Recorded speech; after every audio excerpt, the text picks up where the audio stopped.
Si-hun Kim jolts awake on a cold wooden park bench. The morning sun beats down on the quiet university campus. His friend sits nearby, rubbing his eyes and asking if he is okay. A sudden rumble shakes the ground beneath their feet. Several green, jagged creatures burst through the manicured lawn. Students nearby point and laugh, assuming this is a staged prank. Si-hun grabs his friend's arm and pulls him back.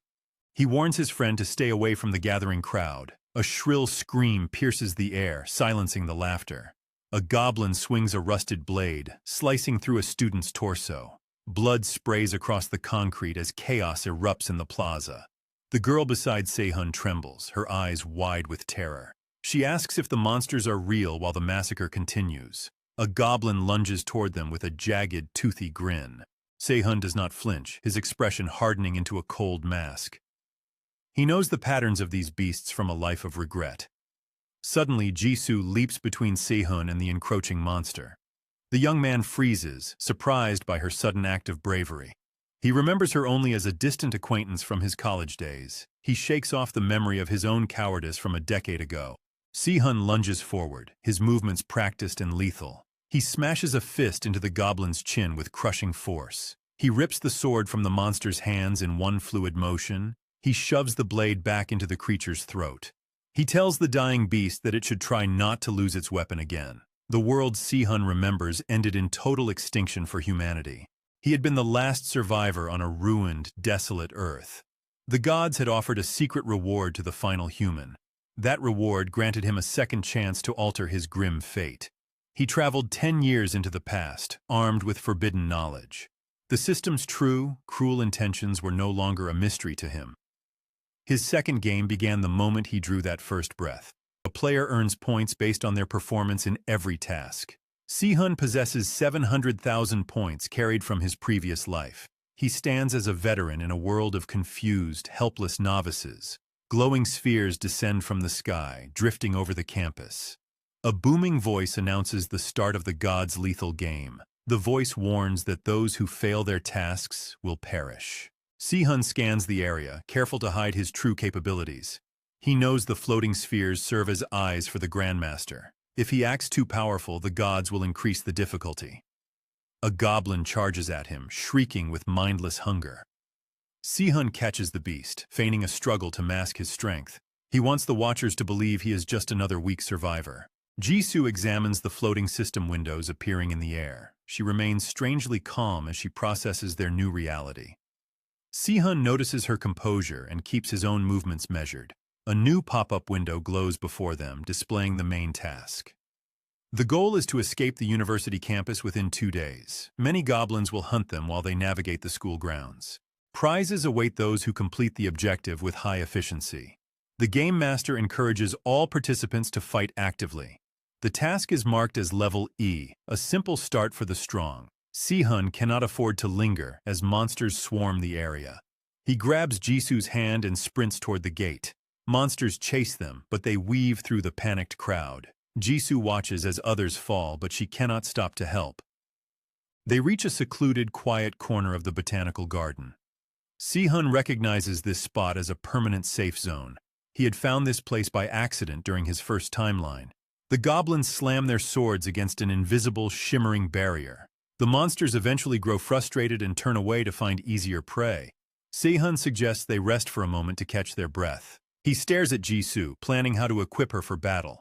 Elsewhere, students flee from a pack of wild, snarling goblins. A blur of motion lands behind the group, striking with precision. Jisoo appears, cutting down every monster with a single blow. Jong-yoon stares at her, unable to comprehend her sudden skill.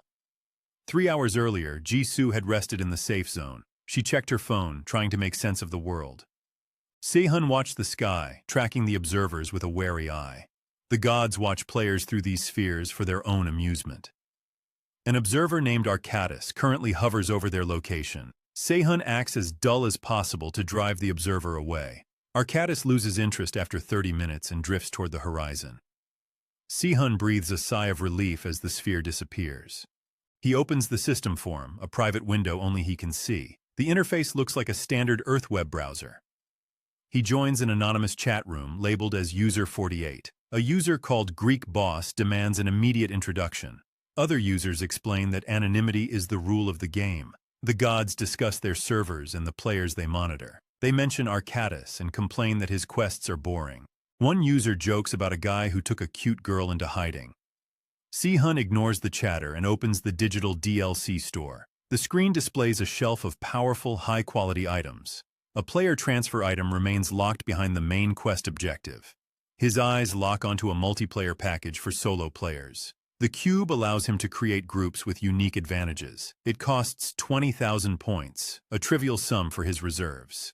He hears a commotion outside as students begin to organize. People form groups to push back against the goblin horde. They learn to fight together, using improvised weapons as shields. Jisoo calls his name, ready to rejoin the fray. Sehun agrees that it is time for them to move again. He hands her the dagger he scavenged from his first kill. She takes the weapon, her grip firm and her eyes focused. Sehun hands the rusted dagger to the girl. He explains that she needs the weapon more than he does. Jisoo stares at the blade with obvious concern. She questions how he plans to protect himself without any gear. Sehun assures her that he will find another tool soon. He watches her closely, noting her vulnerability in the open. His calm demeanor shifts the atmosphere in the quiet garden. Jisoo pauses, struck by the sudden change in his personality. She accepts the rusted dagger, though it feels brittle in her grip. He pulls a small, ornate VIP brooch from his pocket. The pin glimmers, promising faster healing and a boost to point gains. He lies to her, claiming the item dropped from a fallen goblin. Jisoo nods, already familiar with the logic of game mechanics. Sehun keeps his own secret, hiding the cost of the purchase. He had spent 20,000 points on 2 of these rare trinkets. The DLC store offered items far superior to the basic shop. Every point spent felt necessary in this lethal, unforgiving game. Death in this world meant permanent erasure from existence. They leave the safety of the garden to continue their trek. Sehun keeps his eyes on the horizon, watching for observers. He instructs the girl to prioritize her own defense above all else. In a distant, ethereal realm, the game masters gather to watch. They track the progress of their respective regions on floating screens. One overseer mocks the players who died while praying for salvation. Another reports that his subjects descended into violent, gun-toting madness. Archites remains silent, his gaze fixed on a single, unique student. He finds the boy's tactical efficiency deeply intriguing. Sehun and Jisoo slip through the shadows of the campus. They avoid the main paths where the goblin hordes roam. Sehun reviews his plan to eliminate the mission's secret threat. He confirms that Jisoo remembers her specific role in the operation. They climb to the roof of a nearby university building. Below them, the monsters continue their mindless, destructive rampage. Sehun signals the start of the mission with a sharp nod. Jisoo leaps from the ledge, sprinting toward the gathered beasts. She needs to draw the attention of the surrounding pack. Sehun watches from above, waiting for the leader to emerge. He knows the goblin boss will appear when the group is threatened. He dismisses her curiosity about his knowledge with a shrug. He claims his addiction to video games gave him the advantage. The goblin horde shifts, reacting to the girl's sudden appearance. Jisoo uncorks the vial of the perfume of temptation. The scent drifts through the air, pulling every nearby monster inward. The goblins swarm toward her, shrieking with desperate hunger. Jisoo prepares to use the invisibility potion to vanish. Suddenly, 2 students burst into view, pursued by a fresh wave. Jongyun screams for help as the monsters close the distance.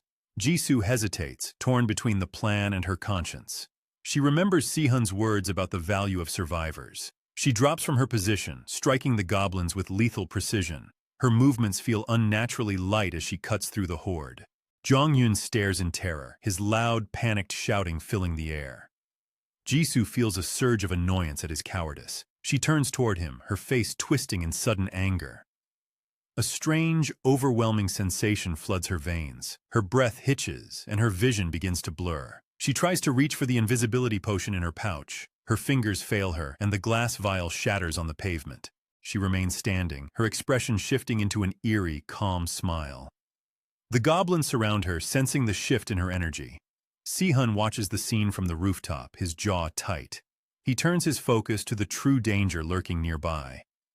The secret boss, a massive hobgoblin, steps into the clearing. He remembers this creature from the timeline 10 years past. It had been responsible for the massacre of his fellow students. The beast lunges, its fist swinging with bone-crushing force. Si-hun dumps points into his agility stat to dodge the blow. He leaps high, clearing the creature's head in a single bound. The hobgoblin searches the air, unable to locate his position. Si-hun lands on the monster's shoulders and strikes its eye. The beast bellows in agony, clutching its face with both hands. Si-hun retreats to a safe distance, scanning the ground.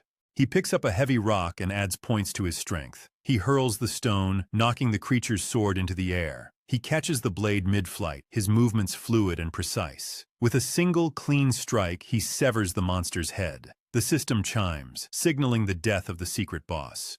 A notification window appears, listing his rewards for the kill. He receives 500 points and the hobgoblin's girdle. The new gear provides a permanent boost to his strength. He knows the gods will soon send observers to investigate the kill. He must vanish before they pin the location on him. He rushes toward the spot where he last saw Jisoo. The area is deserted, littered only with the corpses of goblins. He searches for any sign of her or the fleeing students. The silence of the campus feels heavy and ominous. He fears the worst, thinking the girl might have died. A sudden, discordant sound erupts from the path ahead. A group of goblins flees in terror, scrambling over one another. Si-hun follows the trail of blood, his heart hammering against his ribs. He arrives at a clearing and freezes in his tracks. Jisoo stands in the center, surrounded by a mountain of carcasses. Her eyes glow with a faint, dangerous red hue. She drops to her knees as Si-hun approaches, the light fading. She looks exhausted, her face pale beneath the grime. She explains that she saved the 2 students from the horde. The victims lie nearby, unconscious but breathing steadily. Si-hun observes her, unable to explain her sudden display of power. He requests to see her status window to verify her stats.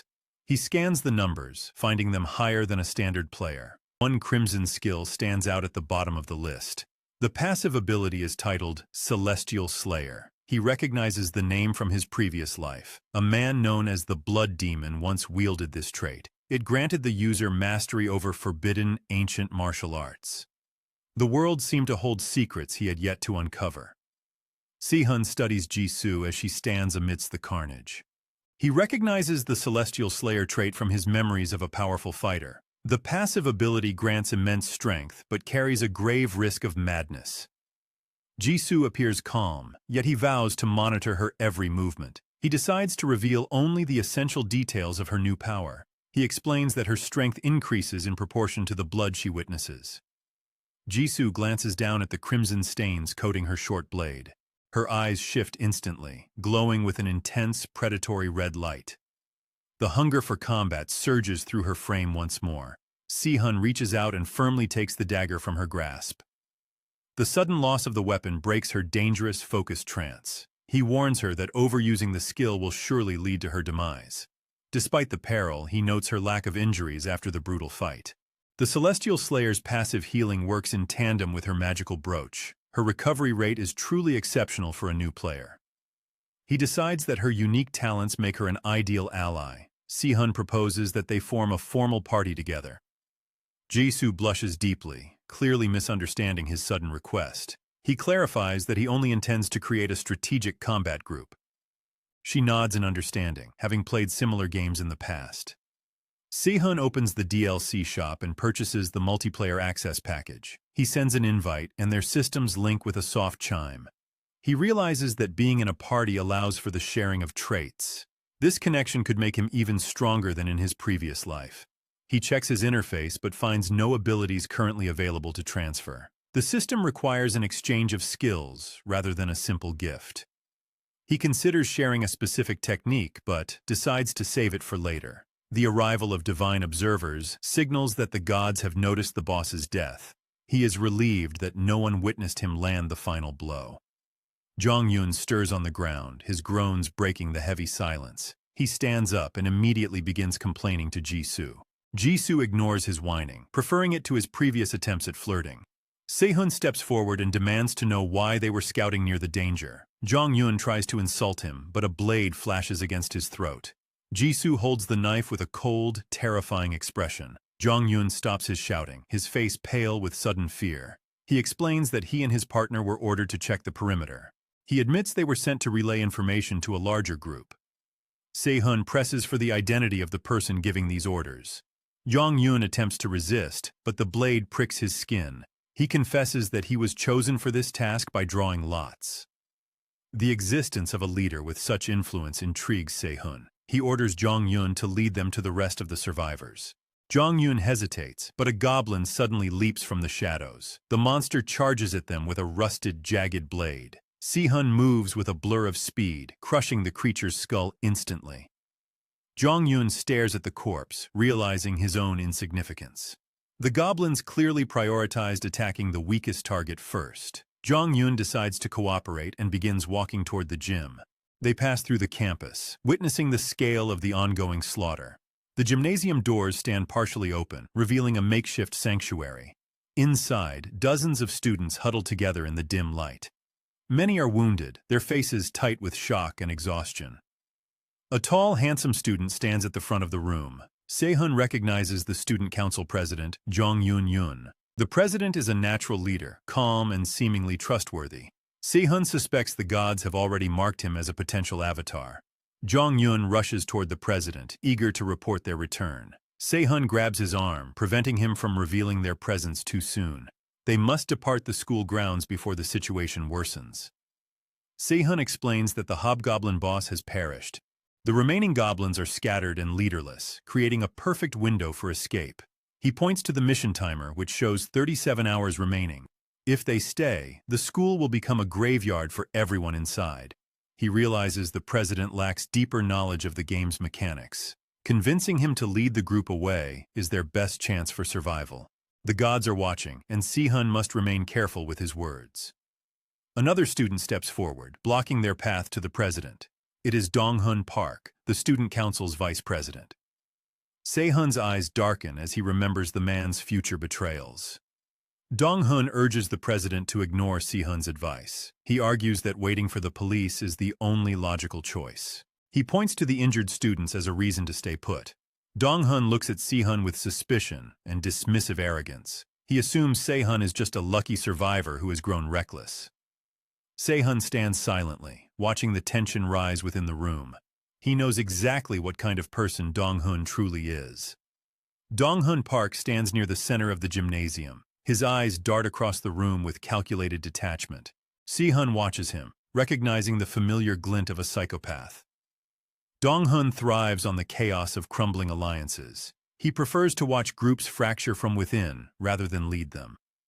Se-hun narrows his gaze, hardening his resolve. He refuses to let this man manipulate the survivors again. Jisoo stands quietly by the wall, her expression cold. She bristles as Dong-hun dismisses their recent combat success. He claims they merely got lucky with a few stray kills.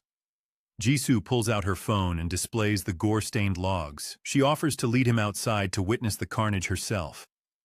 Dong-hun remains silent, his posture radiating arrogance. Se-hun interrupts, suggesting they leave the dissenters behind. They do not need to convince every student to survive. If some choose to remain, their fate is no longer his concern. Dong-hun likely wants to keep the students trapped here. He hopes to farm kill counts by letting the monsters finish them.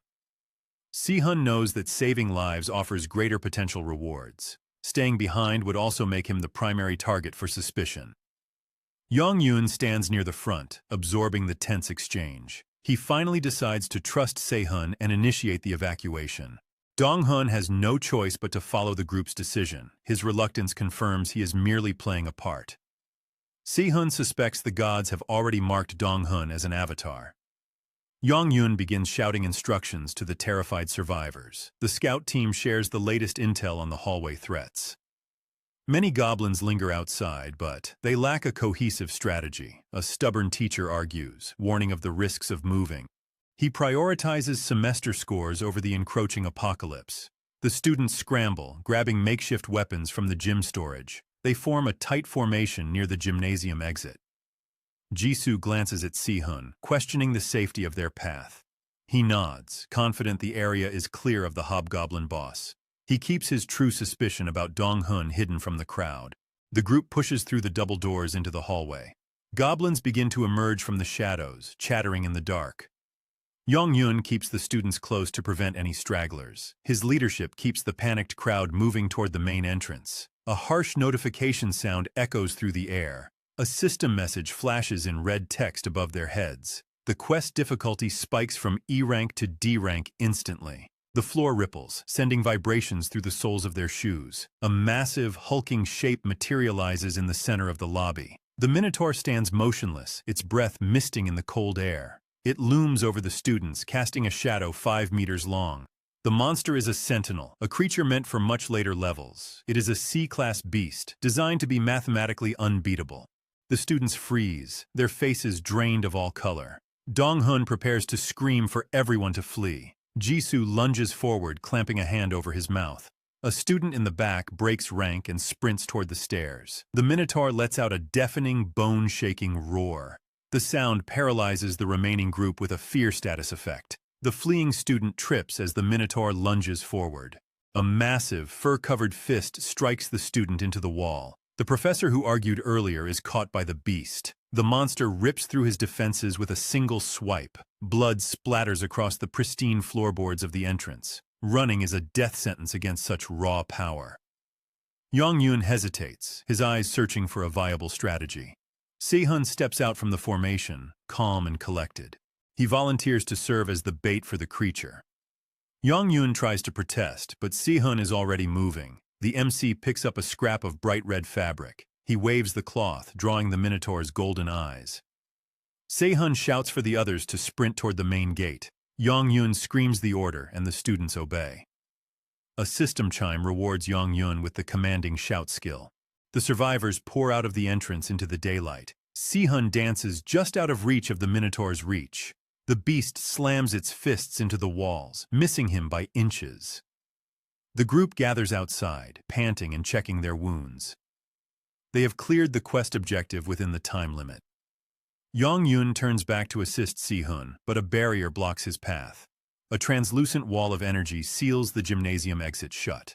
Yong-yun shouts for Se-hun to abandon the fight and run. Se-hun turns his head for a split second to acknowledge them. The Minotaur takes advantage of the distraction with a brutal charge. The beast slams into Se-hun, sending him flying across the room. He crashes into a concrete pillar, dust billowing from the impact. The students watch in horror as the ceiling debris buries him. The barrier flickers and begins to solidify, obscuring the view. Yong-yun apologizes to Jisoo for the loss of their ally. Jisoo watches the dust cloud without a single flicker of expression. Beneath the pile of rubble, Se-hun remains conscious.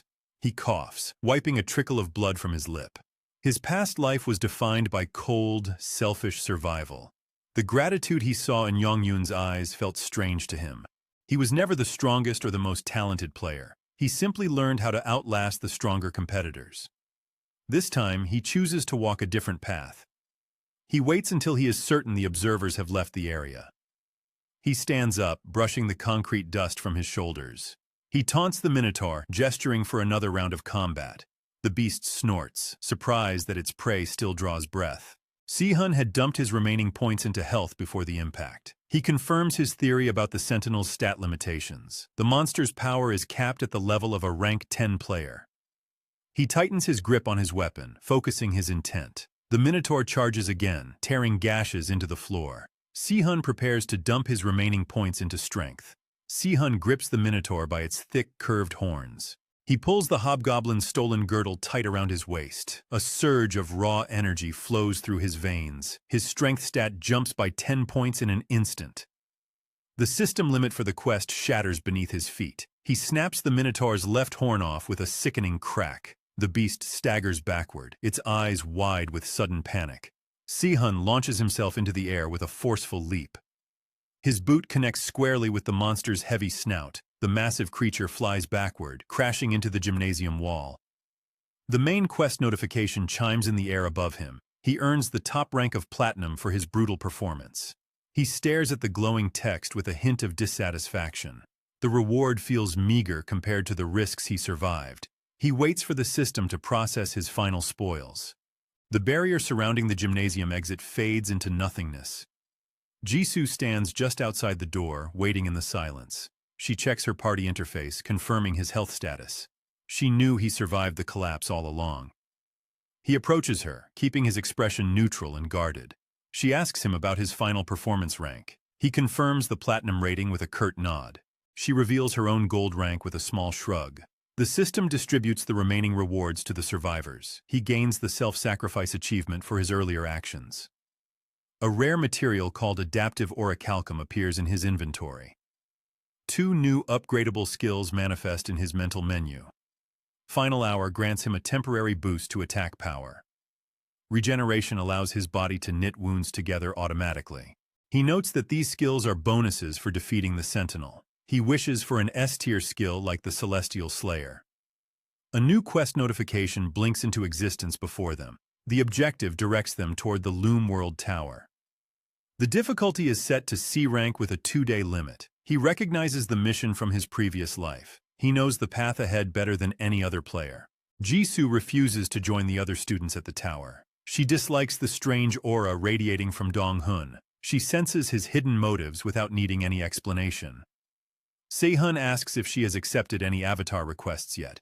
She shakes her head, refusing to serve an invisible master. 12 different deities have already offered her their favor. She rejects them all, keeping her autonomy intact. He realizes he must train her to prevent divine corruption. He decides to teach her the technique of the Crimson Asura. This martial art is exclusive to Celestial Slayer users. He never learned it in his past life as a lone survivor. He watched the Blood Demon master these styles years ago.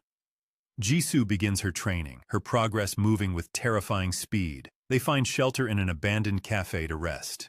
The city streets outside are littered with broken glass. They activate their status windows to share their unique abilities. He transfers his regeneration skill to her for protection. She shares the power of the Celestial Slayer with him. The shared skills drop to 30% effectiveness. The system warns that this efficiency fluctuates based on friendship.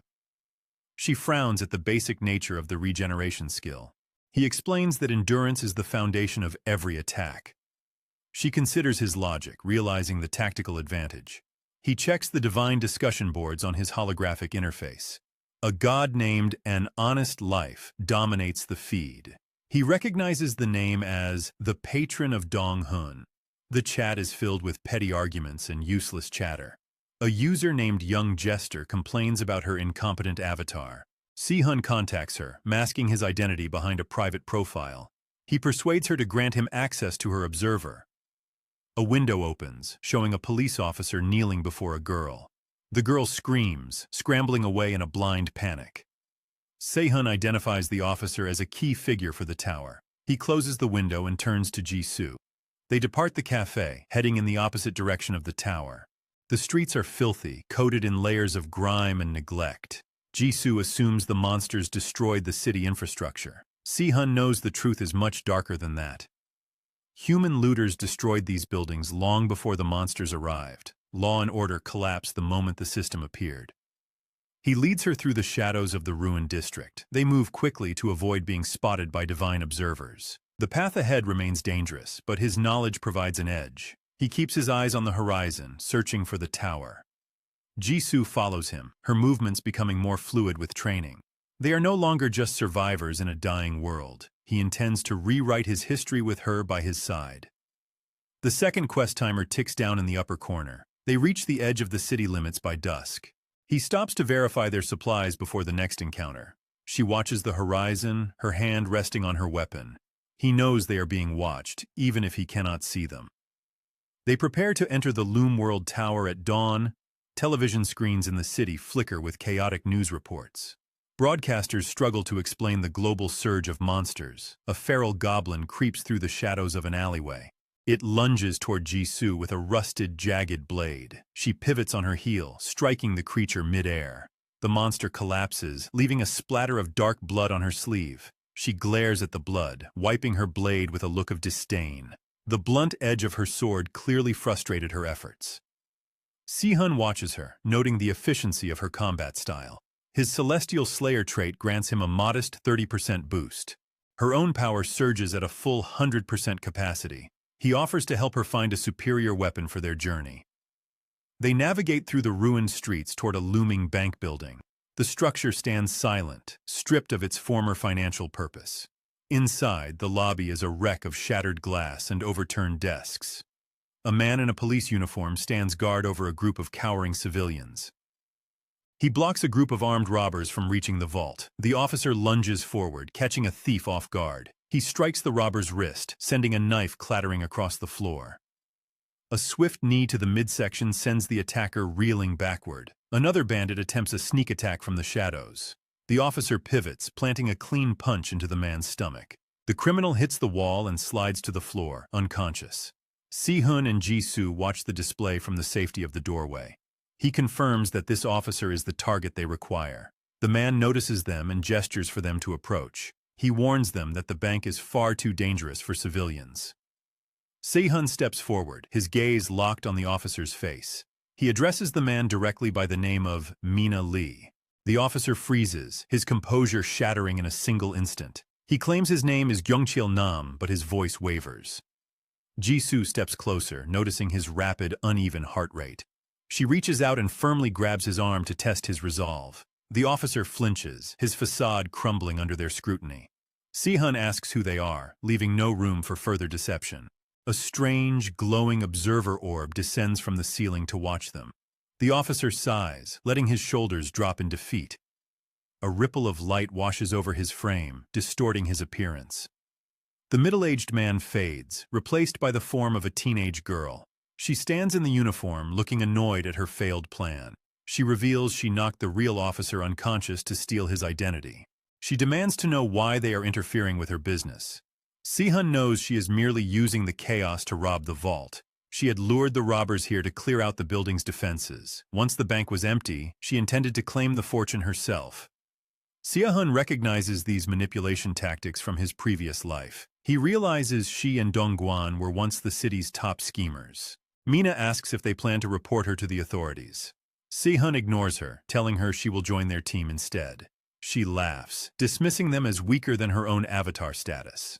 Se-hun flicks her forehead with a sharp, stinging motion. The force sends her stumbling backward against a marble pillar. His stats, now above F rank, make him the strongest person present. Mina lunges at him, her eyes burning with sudden rage. Ji-soo intercepts the strike, catching Mina's wrist in midair. The girl struggles to transform, but Ji-soo's grip holds her firm. Mina stops fighting, realizing she is outmatched by their strength. She agrees to join them, her attitude shifting to forced politeness. They exit the bank, followed by the silent, hovering observer orb. Si-hun leads them toward a hidden, untouched area of the city. Mina asks how he knows the path is safe from monsters. He reveals a hidden game feature, a secret merchant store. The existence of this shop remains unknown to most divine avatars. The goddess Jester clearly withheld this information from her own pawn. Si-hun claims he found the store by pure, blind chance. They browse the inventory, finding mostly standard gear and weapons. Healing potions are absent, a cruel trick by the game masters. Si-hun selects a set of durable armor for himself. He buys a sturdy chest strap for Ji-soo, prioritizing her protection. Mina watches them, hoping for a handout she will not receive. She lacks the points to purchase anything for her own defense. Ji-soo selects a heavy mace, finding it easy to handle. The Crimson Asura technique works well with any weapon she chooses. They prepare to depart, their new equipment glinting in the dim light. Si-hun draws his sword, now coated in a layer of adaptive orichalcum. The metal acts like a liquid, hardening to match his blade's shape. It provides immense strength without adding any unnecessary weight. The group moves out, heading toward the Loom World Tower. They cut down monsters that block their path through the district.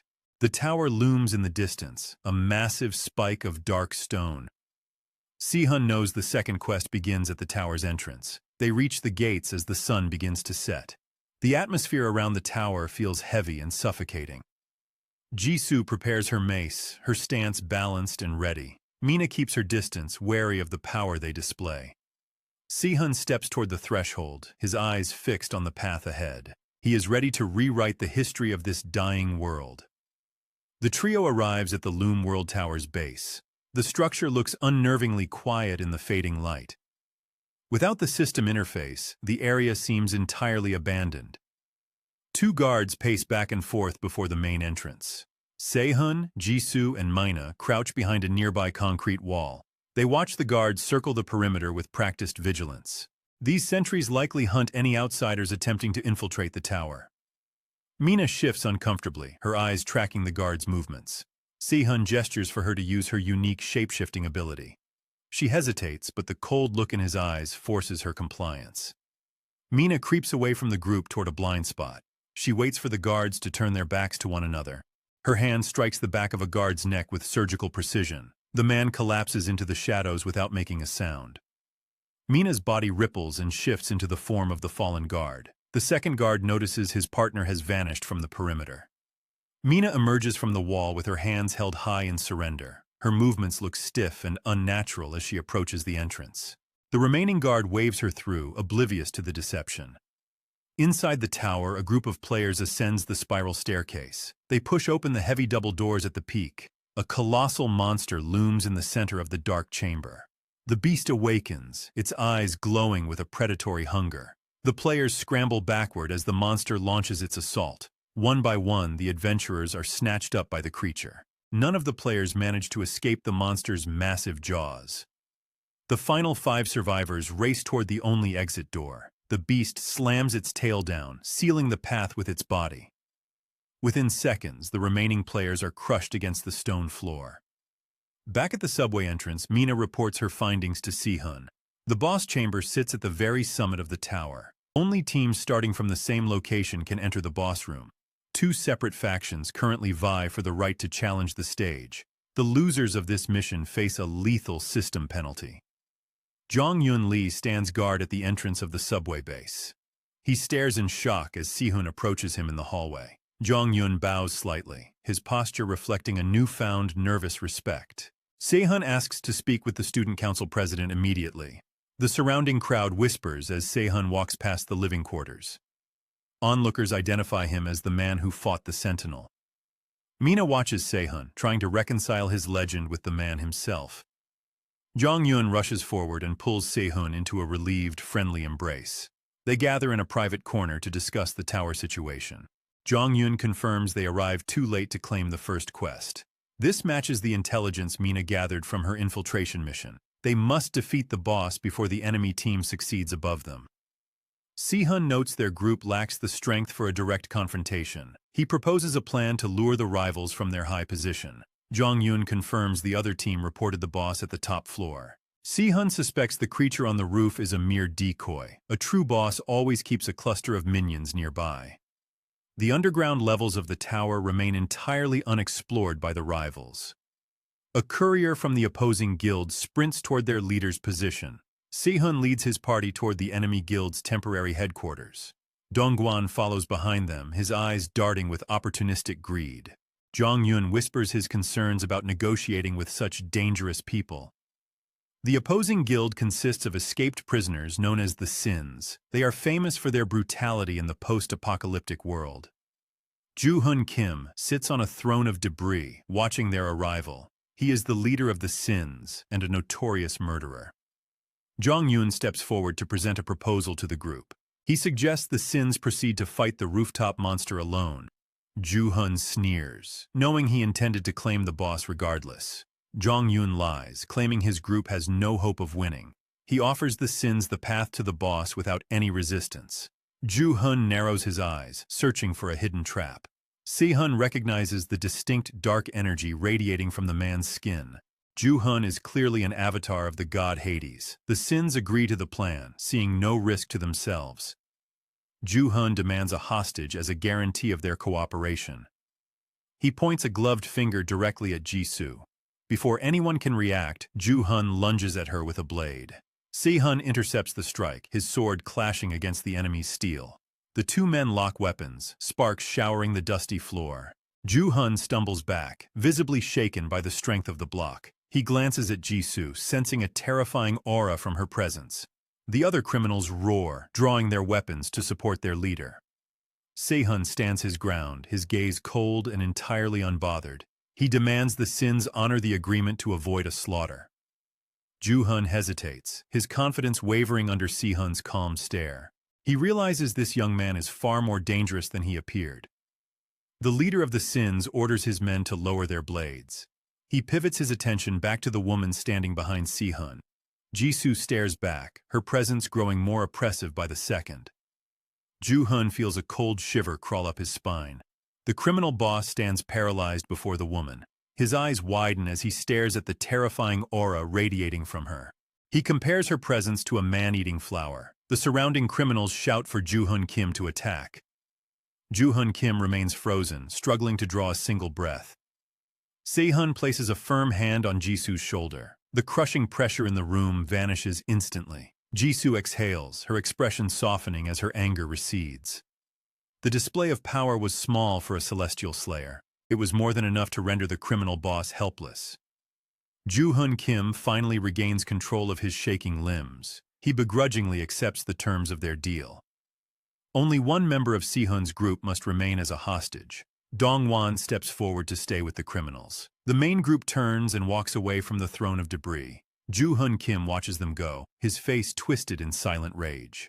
He vows to complete the quest and slaughter them all. The group regroups at the subway entrance. Hyung-yoon breathes a sigh of relief as everyone remains safe. Dong-won chose his path, so the group focuses on the boss. Se-hun leads his allies back toward the hidden safe zone. He reveals the secret item shop to the rest of his companions. The group gathers weapons and supplies from the shelves. Hyung-yoon asks if the rivals will truly leave them alone. Se-hun offers a cold, cryptic assurance without explanation. He has no intention of letting the enemy survive the day. Se-hun steps aside to make a private phone call. Jisoo approaches him silently, her footsteps making no sound. Se-hun shows her the new items he purchased. A sharp spear gleams in his hand, alongside weighted training bracelets. The items are tools for a plan he keeps to himself. Jisoo asks when he learned to wield a spear. Se-hun claims he practiced before the game began. He keeps the truth of his past life hidden behind a mask. He was never a skilled warrior in his previous existence. Survival was his only talent during the end of humanity. He intends to become the strongest being in this world.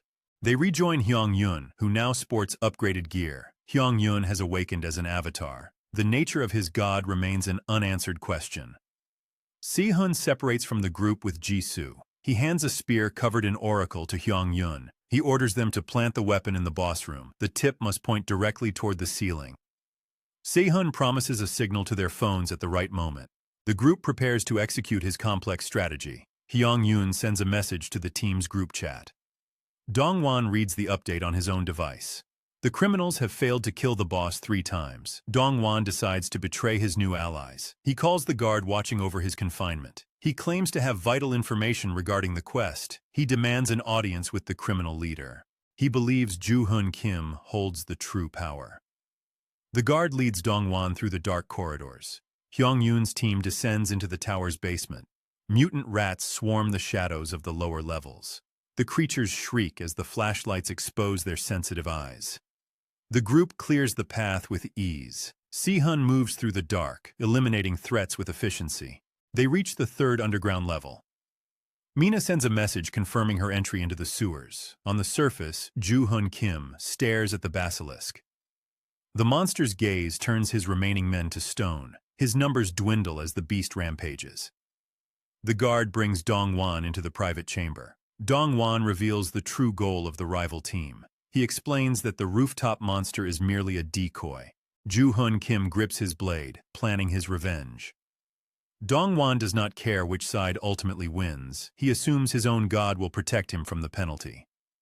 The criminal group begins their descent into the basement. The guard laughs at Dong-won's naive attempt to help. They reach the entrance of the underground floor. The area is eerily empty and silent. Joo-hun Kim orders his men to search the shadows. They find no trace of the rival team. The guard suggests their enemies have fled into the depths. Joo-hun Kim leads his forces into the darkness. Se-hun and Jisoo watch from a concealed position. They waited at the entrance to trap their pursuers. Se-hun steps out and confronts the traitorous Dong-won. He remarks on how predictable the man's deceit truly was. Dong-won sneers, confident in the strength of the criminals. Se-hun asks the guard beside him if the plan is working. The guard shifts, revealing herself to be Mina. She was working with Se-hun the entire time. The criminals are now trapped in a single location. Se-hun prepares to eliminate the entire enemy force. He realizes he must also face the basilisk on the roof. Jisoo steps forward, offering to handle the criminals alone. Sehun accepts, taking Mina with him to the surface. He instructs Jisoo to keep the traitor alive. Jisoo looks disappointed but follows his command. A sharp blade flies from the darkness towards Sehun. He dodges the projectile without breaking his stride. He lunges at Joo-hun Kim, landing a single heavy punch. Half the criminal group is sent flying into the walls. Sehun departs, leaving the battlefield to Jisoo. He notices a strange shift in her demeanor. Joo-hun Kim picks himself up from the stone floor. He screams at his men to swarm the girl. A criminal charges forward with a raised weapon. Jisoo moves with blinding speed. She slices through the man's body with a single motion. The criminal collapses, split in two before he can strike. Jisoo stands motionless as the criminals surround her. She warns the group that none will exit the room without her permission. Joo-hyun stares at her, noting the cold detachment in her eyes. To him, she treats the armed men like mere insects beneath her boot. He signals his subordinates to initiate the assault. The men charge forward, their weapons raised in a desperate swarm. Jisoo sighs, focused only on the blood she might splatter on the floor. The first attacker lunges, but his skull shatters before his blade can land. His comrade follows, failing to process the sudden, violent end of his peer. Jisoo flashes forward and delivers a crushing uppercut. The man collapses, his body limp before he hits the stone floor. Another criminal strikes from her blind side, plunging a blade into her back. She ignores the wound entirely, treating the intrusion as a minor nuisance. She drives a fist into his forehead, silencing him in an instant. The stab wound knitting together as her celestial slayer powers activate. Her own blood drips onto the floor, fueling her strength further. 3 more men rush her simultaneously from different angles. She dances between their strikes, avoiding every lethal swing. Each movement ends with a single, precise hit that fells her targets. Joo-hyun watches the display with growing disbelief. He adjusts his stance, convinced that his size grants him the advantage. Jisoo turns her gaze toward him, her expression unchanging. She snaps the extendable chain of her mace toward his throat. Joo-hyun grabs a nearby subordinate and drags him into the path of the strike. The unfortunate man absorbs the blow intended for his leader. Joo-hyun calls upon his status as an avatar of Hades.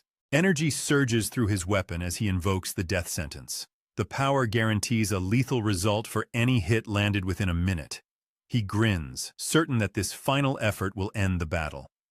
Jisoo glances at him for a fleeting, dismissive second. His head separates from his shoulders before he can swing his blade. She continues her stride, having ended his life without a second thought. Sehun and Mina sprint through the dark corridors toward the tower summit. Mina glances back, clearly worried about leaving Jisoo behind. Sehun maintains his pace, confident in his companion's overwhelming combat prowess. He projects an aura of strength, though his true capabilities remain narrow. His primary power requires significant preparation time to execute. He keeps his focus on the immediate threat of the basilisk. Mina questions the wisdom of challenging a boss that defeated so many others. Sehun admits he is unsure of their odds of victory. He relies on Mina's unique transformation ability as his hidden trump card. The two reach the top floor after several minutes of climbing. The boss room door looms before them, heavy and ominous. Sehun instructs Mina to prepare for a specific animal transformation. He promises her 2,000 points in equipment for her cooperation. Mina shifts her form, becoming a small, agile weasel. She remains confused, unaware of how this form helps against a monster. Sehun pushes open the heavy doors to the boss chamber. The room is cluttered with stone statues of fleeing victims. The basilisk's gaze turned them to rock during their final moments. The creature occupies the center of the room, massive and coiled. It wakes slowly, its scales scraping against the stone floor. The beast identifies itself as Orga. It suggests that Sehun leave quietly to preserve his life. Sehun ignores the offer, knowing the monster is a non-negotiable hurdle. Orga opens its eyes, preparing to turn everything it sees into stone. Sehun signals Mina to engage the beast. She hesitates, so he tosses her toward the creature's massive coils. Orga focuses its gaze on the small weasel, wasting its stone-turning ability. Sehun darts forward while the monster is distracted. He hurls his sword, aiming directly for the creature's glowing eye. The blade strikes true but fails to pierce the monster's tough hide. Orga turns its attention towards Sehun, hissing in irritation. Mina seizes the opening to scramble up the monster's scaly back. The stone-turning gaze hits her again, but she remains unaffected. Ancient legends claim the basilisk has no power over the humble weasel. She climbs higher, keeping the creature busy with her erratic movements. Orga thrashes, trying to shake the small creature from its skin. Sihun dives under the monster, seeking a vulnerable point. The beast lunges with its massive body to crush him. Mina reaches the eye and delivers a sharp, stinging strike. Orga shrieks as blood leaks from its wounded socket. The blinding pain prevents the monster from focusing its petrifying gaze. Sihun watches the creature stumble, its movements becoming predictable. His phone vibrates with a notification from his hidden team. The delay phase is complete, and the final plan commences. Sihun moves away, drawing the beast's focus across the room. The monster lashes out, striking Sihun with a glancing blow. Sihun snaps his fingers, signaling the next stage of his strategy. Mina transforms into a chicken and releases a piercing, rhythmic cry. The basilisk recoils, clearly pained by the shrill sound. Sihun rushes in, stabbing with his small knife at the creature's joints. His blade barely scratches the thick, armored hide. He realizes his current strength is insufficient for a direct kill. Orga corners him, anticipating a quick end to the fight. Sihun stands his ground, taunting the monster to keep its attention fixed. He explains that he knew victory was impossible through raw power alone. In his past life, he learned that patience outweighs divine stats. Experience served as his only weapon in the brutal god's game. Orga stops listening and prepares to deliver a final, crushing strike. Sihun smiles as a series of muffled explosions echo through the tower. The walls tremble as the building's supports begin to give way. He had ordered his team to plant explosives throughout the structure. The blast does not hurt the monster, but it shatters the floor. Sihun's movement had a secondary, hidden purpose throughout the fight. He managed to attach heavy, weighted bracelets to the monster's body. He remotely activates the maximum weight setting on the devices. Orga collapses instantly, pinned to the floor by the sudden, immense burden. Sihun delivers a final, powerful kick to the creature's chest. The floor gives way, sending the monster plummeting through the ruined levels. The beast hits the lower floors with a deafening structural crash. Even with the fall, the monster begins to stir within the debris. It gathers its remaining strength, intent on rising once again. The golden spear lies embedded deep within the basement floor. Orichalcum coating glimmers under the dim, artificial lights. This rare metal remains the only material capable of piercing a sentinel. Above the basement, the floorboards groan under immense pressure. Hung Yun and his party struggle against the room's primary boss. Their weapons glance harmlessly off the creature's hardened hide. Desperation marks the faces of the weary fighters. Suddenly, a massive, serpentine shadow descends from the shattered ceiling. The basilisk crashes through every level of the tower in a blur of motion. It impacts the basement floor with a bone-shaking thud. The massive snake pins the boss monster beneath its coiled weight. Both monsters expire instantly under the force of the collision. A system notification flashes in the air above the carnage. The second main mission concludes with a successful rating. Hung Yun stares at the screen in utter disbelief. He achieved a silver rank despite contributing almost nothing to the fight. A new message appears, detailing the timeline for the next quest. The players gain a rare moment of respite before the game advances. Sihun emerges from the shadows, appearing completely unruffled. His calm demeanor contrasts sharply with the chaos of the room. Hung Yun watches him, recognizing the invisible hand behind their victory. The Sins stand nearby, their raw power radiating through the air. The power gap between the Sins and the average player looms large. Hung Yun clenches his fists, resolving to grow stronger. Sihun walks toward the golden spear and retrieves it from the debris. He offers a final, vague instruction to contact him if trouble arises. The two parties diverge, heading into separate city streets. Sihun knows Hung Yun understands the limitations of his current strength. Survival until the seventh quest remains the young man's primary goal. The god who selected him as an avatar remains a total mystery. Kahun and Mina rendezvous with Jisoo inside a vacant storefront. She meticulously wipes blood from her blade with a clean cloth. Her armor appears freshly swapped, showing she engaged in a fierce fight. Jisoo confirms that Dongwon remains alive as promised. She gestures toward a nearby closet where she locked him away. Sihun approaches the door and pulls it open. The former vice president lunges forward with a desperate strike. Sehun anticipates the move and activates the weight bracelet around Dongwon's neck. The metal device pulses with a heavy gravitational force. Dongwon slams into the floor, pinned by the sudden, crushing mass. Sehun turns the weight setting down, allowing his prisoner to breathe. The device locks firmly into place, ensuring complete obedience. Dongwon realizes his repeated attempts at betrayal have reached an end. Mina stands silently in the background, watching the display of dominance.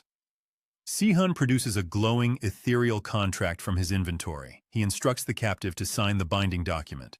The contract mandates selfless, honest behavior from the signer. A failure to comply will trigger the choker to detonate instantly. Dongwon hesitates, his eyes darting toward the exit.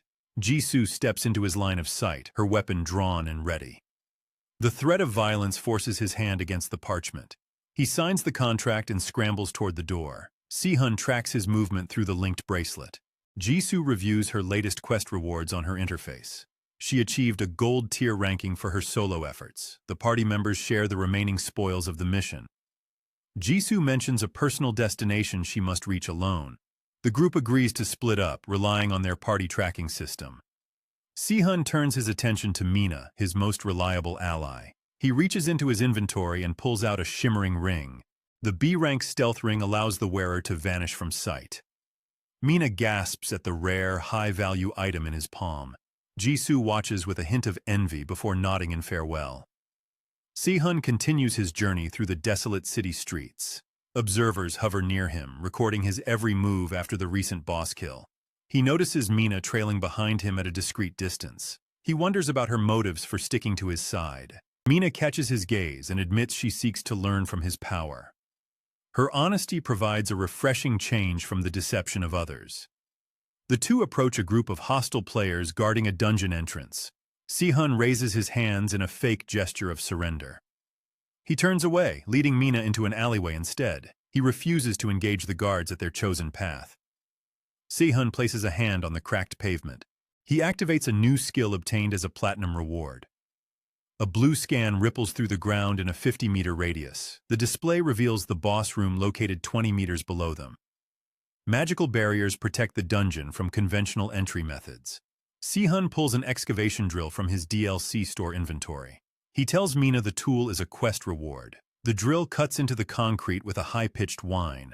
5 hours pass as they tunnel through the solid earth. They break through the ceiling of the subterranean boss chamber. A giant mantis awaits them, surrounded by smaller insectoid drones. The monsters screech and charge toward the intruders. Sehun orders Mina to handle the perimeter drones. He grips the orichalcum-coated spear, ready for the main boss. The spear slices through the chitinous armor of the smaller monsters. Sehun exploits the insect's obvious glowing weak points. He reaches the giant mantis, which moves with sluggish intent. He calculates the distance and lunges with his weapon. The spear tears through the creature's midsection with a wet crack. The boss collapses, its life force fading from the room. The dungeon chamber falls into a sudden, heavy silence. A glowing notification window hovers in the air before Sehun. The system confirms they are the first players globally to clear a dungeon. 1,000 extra points pulse on the screen as a reward. The achievement, First Experience Hunter, flashes in bold gold text. Sehun notes the strange name but dismisses it with a shrug. He knows more achievements will secure greater rewards in the future. He turns his gaze toward the pile of loot left by the mantis. An F-level magic stone sparkles faintly among the debris. He retrieves an E-rank skill scroll titled Precise Strike. The items are modest, but he accepts them as better than nothing. He sweeps his gaze across the corner of the room. Piles of gold and miscellaneous loot lie hidden in the shadows. Sehun and Mina gather the treasures into their inventory. The pair exits the chamber and leaves the empty dungeon behind. 4 days pass in the outside world. A group of eager explorers finally reaches the boss room entrance. They whisper excitedly about being the first to clear a dungeon. The adventurers push the heavy doors open with trembling hands. The room stands completely vacant and covered in thick dust. Decaying insect husks litter the floor in grim piles. A massive, jagged hole gapes in the ceiling above them. Scrawled graffiti on the wall mocks the late arrivals for their failure. Sehun sits in a quiet corner and accesses the gods' chat forum. A heated argument between divine entities fills the scrolling feed. The young jester boasts loudly about recent developments. A rival god, likely the patron of the failed dungeon party, fumes in the chat. Si-hun decides to introduce more bait into the conversation. He posts a message claiming he discovered a high-value dungeon nearby. The gods pause their bickering to scrutinize the new information. Si-hun uploads a detailed map with a glowing marker. The pin rests directly over the National University of Education station. He claims a C-rank item waits for anyone who claims the location. Young Jester vouches for his credibility, citing his previous useful tips. Other gods remain skeptical and demand Si-hun reveal his true identity. The forum's anonymity rules shield him from their prying eyes. The divine entities immediately begin mobilizing their chosen avatars. They flock toward the university, convinced by the false lead. Young Jester commands Mina to head to the university site. Si-hun intervenes and firmly refuses the order. He knows the items there are worthless, serving only as distractions. His true focus remains on completing the third main quest. He aims to finish the task before the fourth quest triggers. Si-hun mutters to himself about the need for a specific constellation. He keeps his true intentions hidden from Mina for now. They travel toward a different, much deeper dungeon. The entrance looms like a dark, hungry maw in the earth. He cannot use his digging method here due to the extreme depth. They step through the main entrance to clear it the standard way. Si-hun hands Mina a thick woven scarf. The fabric feels heavy and hums with defensive energy. She wraps the scarf around her neck and follows him into the gloom. The dungeon interior is pitch black and eerily quiet. They walk for hours, feeling as though they move in circles. Si-hun watches the shadows, expecting the trap he knows is coming. A sudden gust of air whistles through the narrow subway tunnel. An arrow streaks through the dark, aimed directly at Mina. The scarf flares with light and shatters the projectile mid-air. It is the cloth of protection, capable of blocking 5 ranged attacks. Mina stares at the scarf, realizing she has only 4 charges left. Si-hun tracks the trajectory of the arrow on his interface. He checks the forums and sees other players failing at this exact spot. An invisible creature stalks the darkness, eliminating targets instantly. Mina suggests shrinking into a tiny form to avoid detection. Si-hun shakes his head, explaining that size will not save her. He tells her to prepare for a specific, dangerous maneuver. Another arrow flies from the gloom toward Si-hun. The scarf pulses, consuming a second charge to deflect the blow.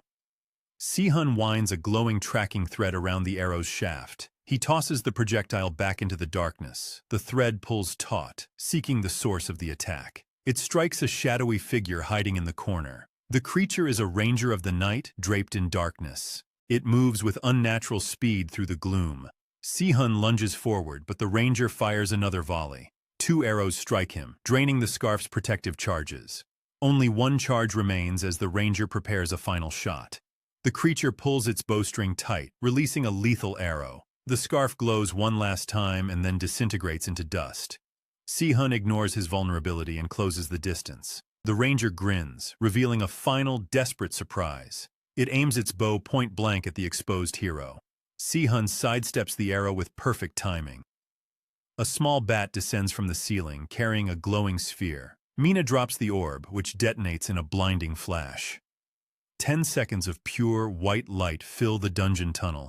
The ranger screams as its eyes fail to adjust to the glare. Si-hun thrusts his weapon through the monster's chest. The creature collapses, its form dissolving into black mist. No unique prizes appear, confirming this is a standard raid dungeon.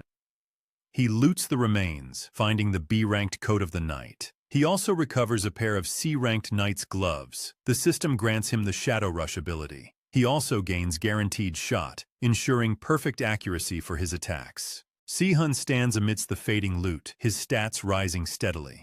He is the most powerful player, yet his goal remains distant. He needs his previous powers back to defeat the 3rd quest boss. His eyes fixate on the future, toward the giant crow that ruined him. Across the city, Jisoo stands before her childhood home. She hammers on the door, her strength denting the metal frame. Creatures swarm her, but she crushes them with a single blow.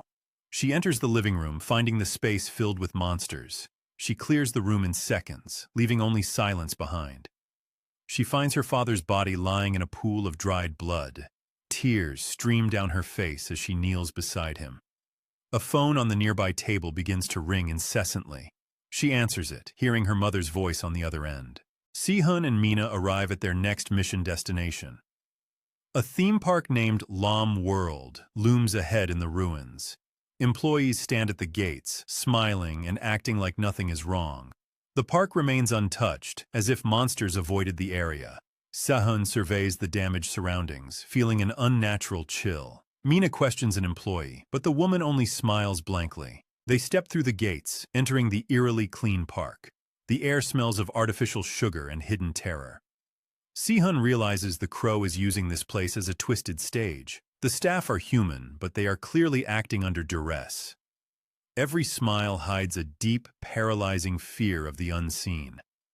Sehun and Mina trek deeper into the sprawling, ruined theme park. A new mission prompt flickers across Sehun's interface. His brow furrows as he scans the updated quest requirements.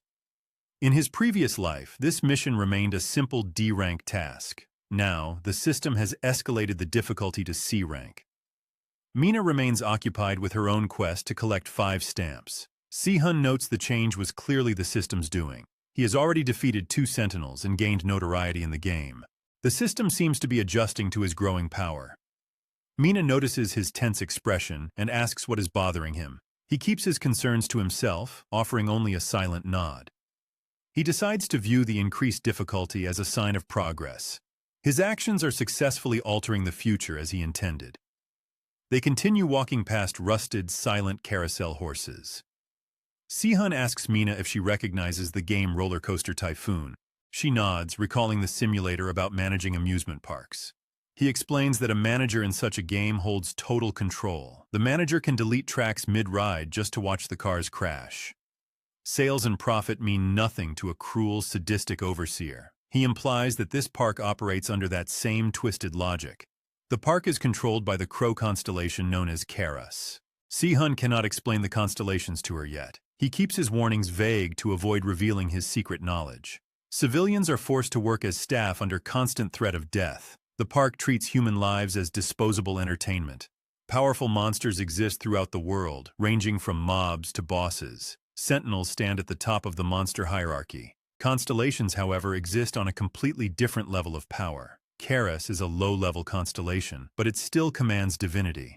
It has found a loophole to enter the game world prematurely. The entity seeks amusement while no one can currently threaten it. Its presence causes as much chaos as a high-level constellation. They must remain vigilant to survive this deadly attraction. The park's layout shifts and warps, redesigned by the ruler's whim. A terrified employee wearing a strange metal collar calls out to them. He gestures weakly toward the entrance of a nearby haunted house. Mina shakes her head, refusing to enter the dark attraction. She begins to argue with the staff member about the danger. The employee's collar suddenly emits a high-pitched, rhythmic beeping. A red light pulses rapidly against his trembling skin. The device explodes with a violent concussive force. The man's head is severed instantly by the blast. His body collapses to the asphalt in a heap of gore. Sehun stares at the corpse, his mission objective updating. He must rescue all players and civilians trapped within the park. The death toll rises as the number of survivors ticks downward. Mina screams, her hands flying to her mouth in shock. She wonders if her hesitation triggered the lethal explosion. Sehun places a firm hand on her shoulder to steady her. He explains that the park's design is the true culprit. He recalls from his past life that many survivors died here. The park feels unnervingly empty compared to his memories. He needs to find his target and collect the required stamps. He approaches another employee to request a guided tour of the rides. The worker warns that they will not return the same way they entered. He adds that failure to finish the quest means certain death. They have no choice but to proceed into the haunted house. Mina clutches Sehun's arm, her knuckles turning white. They step across the threshold into the pitch-black hallway. The air inside smells of rot and stagnant water. They reach a narrow bridge suspended over a deep, dark pit. Sehun pauses, his eyes scanning the ceiling for hidden mechanisms. A spiked wrecking ball drops from the shadows with a whistle. He pulls Mina aside just as the metal spikes smash the bridge. More wrecking balls rain down, forcing them to sprint forward. A monstrous creature lunges from the wall toward Mina's throat. Si-hun lunges, driving his spear through the beast's midsection. He kicks the twitching monster off the platform and into the abyss. Mina falls to her knees, paralyzed by overwhelming fear. Se-hun lifts her onto his back so they can move faster. She buries her face in his shoulder, sobbing quietly. He navigates the trap-filled halls with practiced, lethal precision. Every corner hides a new, living nightmare waiting to strike. He fights with one hand while keeping Mina shielded with his back. He treats the chaotic ordeal as training for future defensive battles. In his past life, he never would have protected anyone else. They burst through the exit, having cleared the attraction in record time. Si-hun sets Mina down as she gasps for fresh air. She tries to hide her trembling, but her sweat-drenched face betrays her. Si-hun turns back to the employee to examine the explosive collar. He asks for one of the devices to study its construction. The worker hands him a spare collar with a confused expression. Se-hun covers the device in Oracle to test its durability. He tosses the collar far away into an empty field. He triggers the remote, and the device detonates in a flash. The outer shell remains entirely intact despite the internal explosion. He removes the Oracle and finds the real device is utterly ruined. He now possesses a method to disable the collars on the others. Mina stares at him, surprised by his sudden display of compassion. She asks what caused such a dramatic shift in his personality. He remembers a man from his past who died protecting others.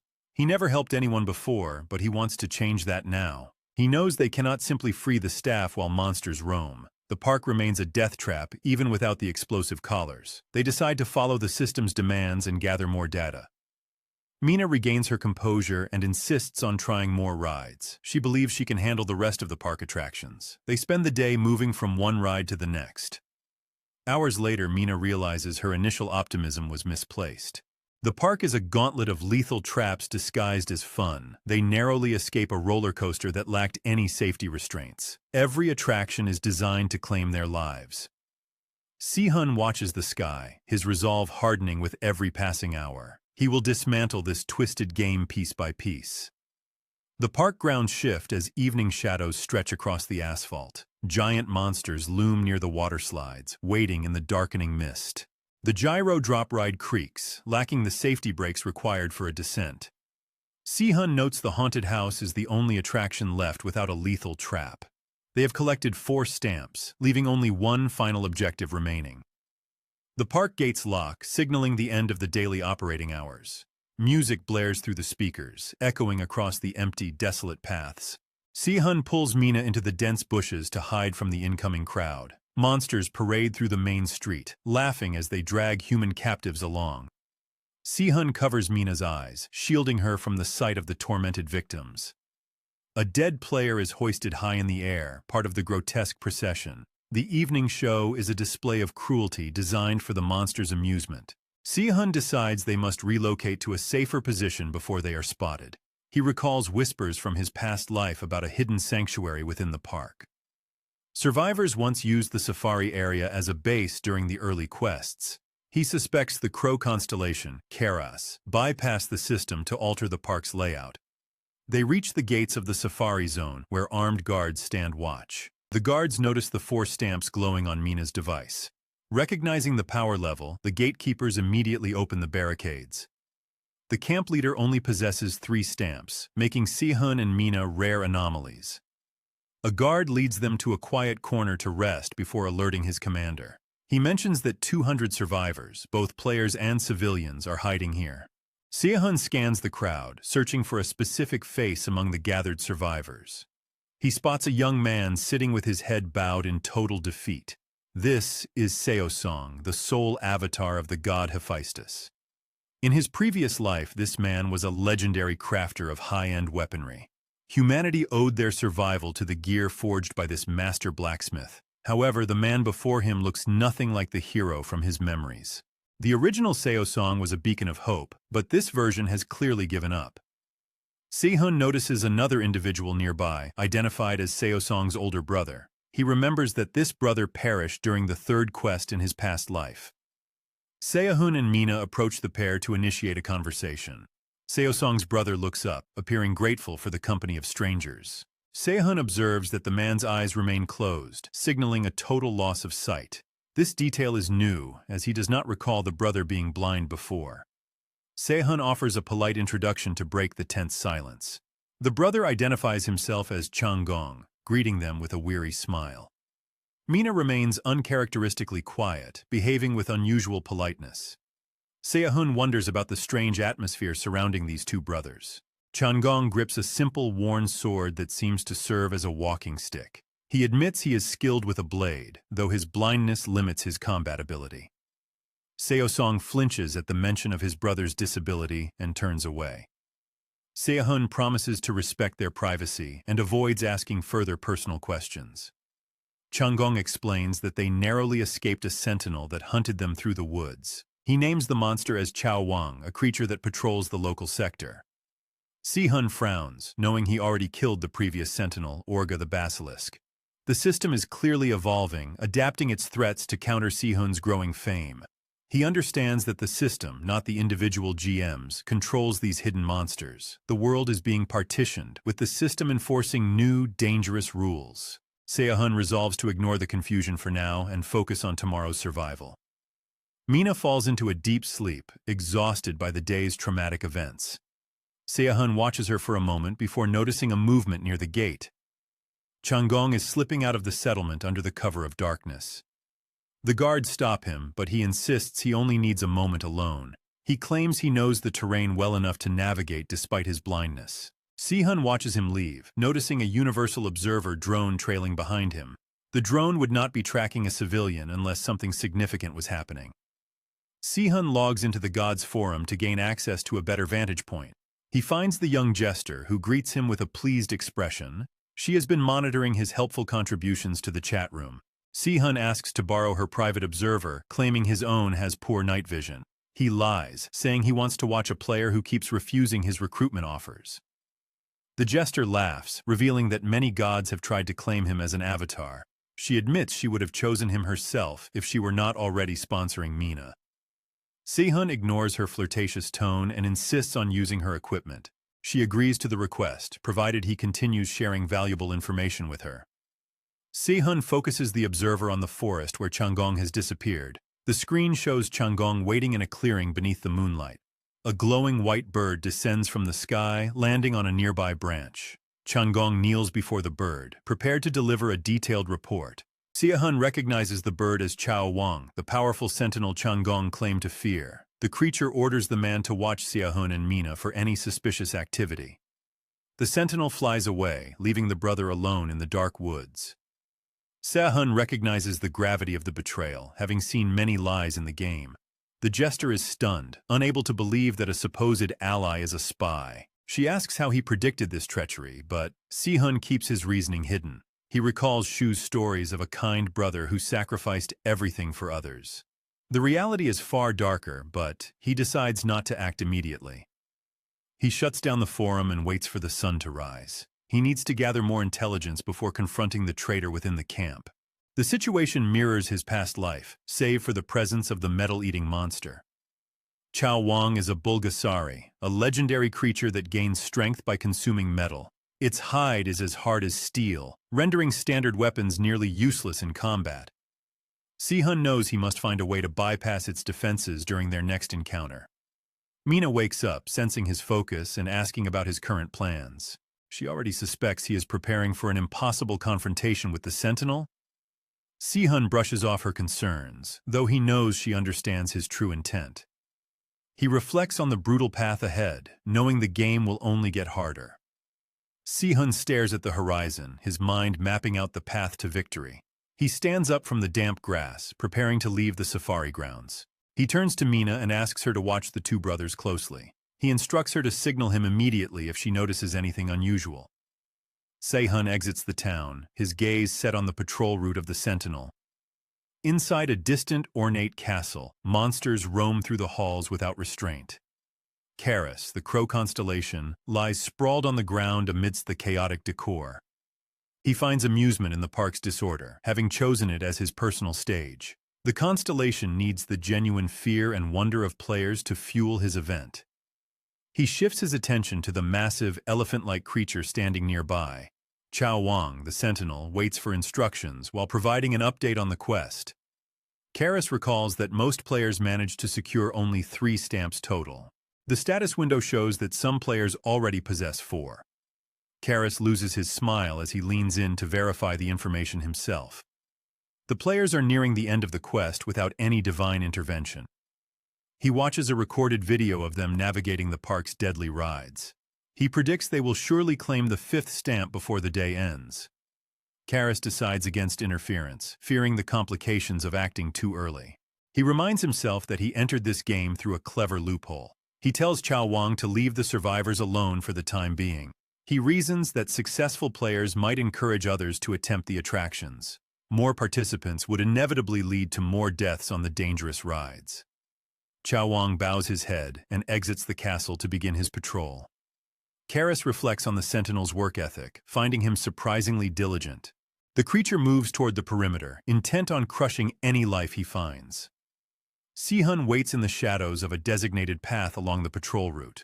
The ground trembles as the colossal monster approaches his position.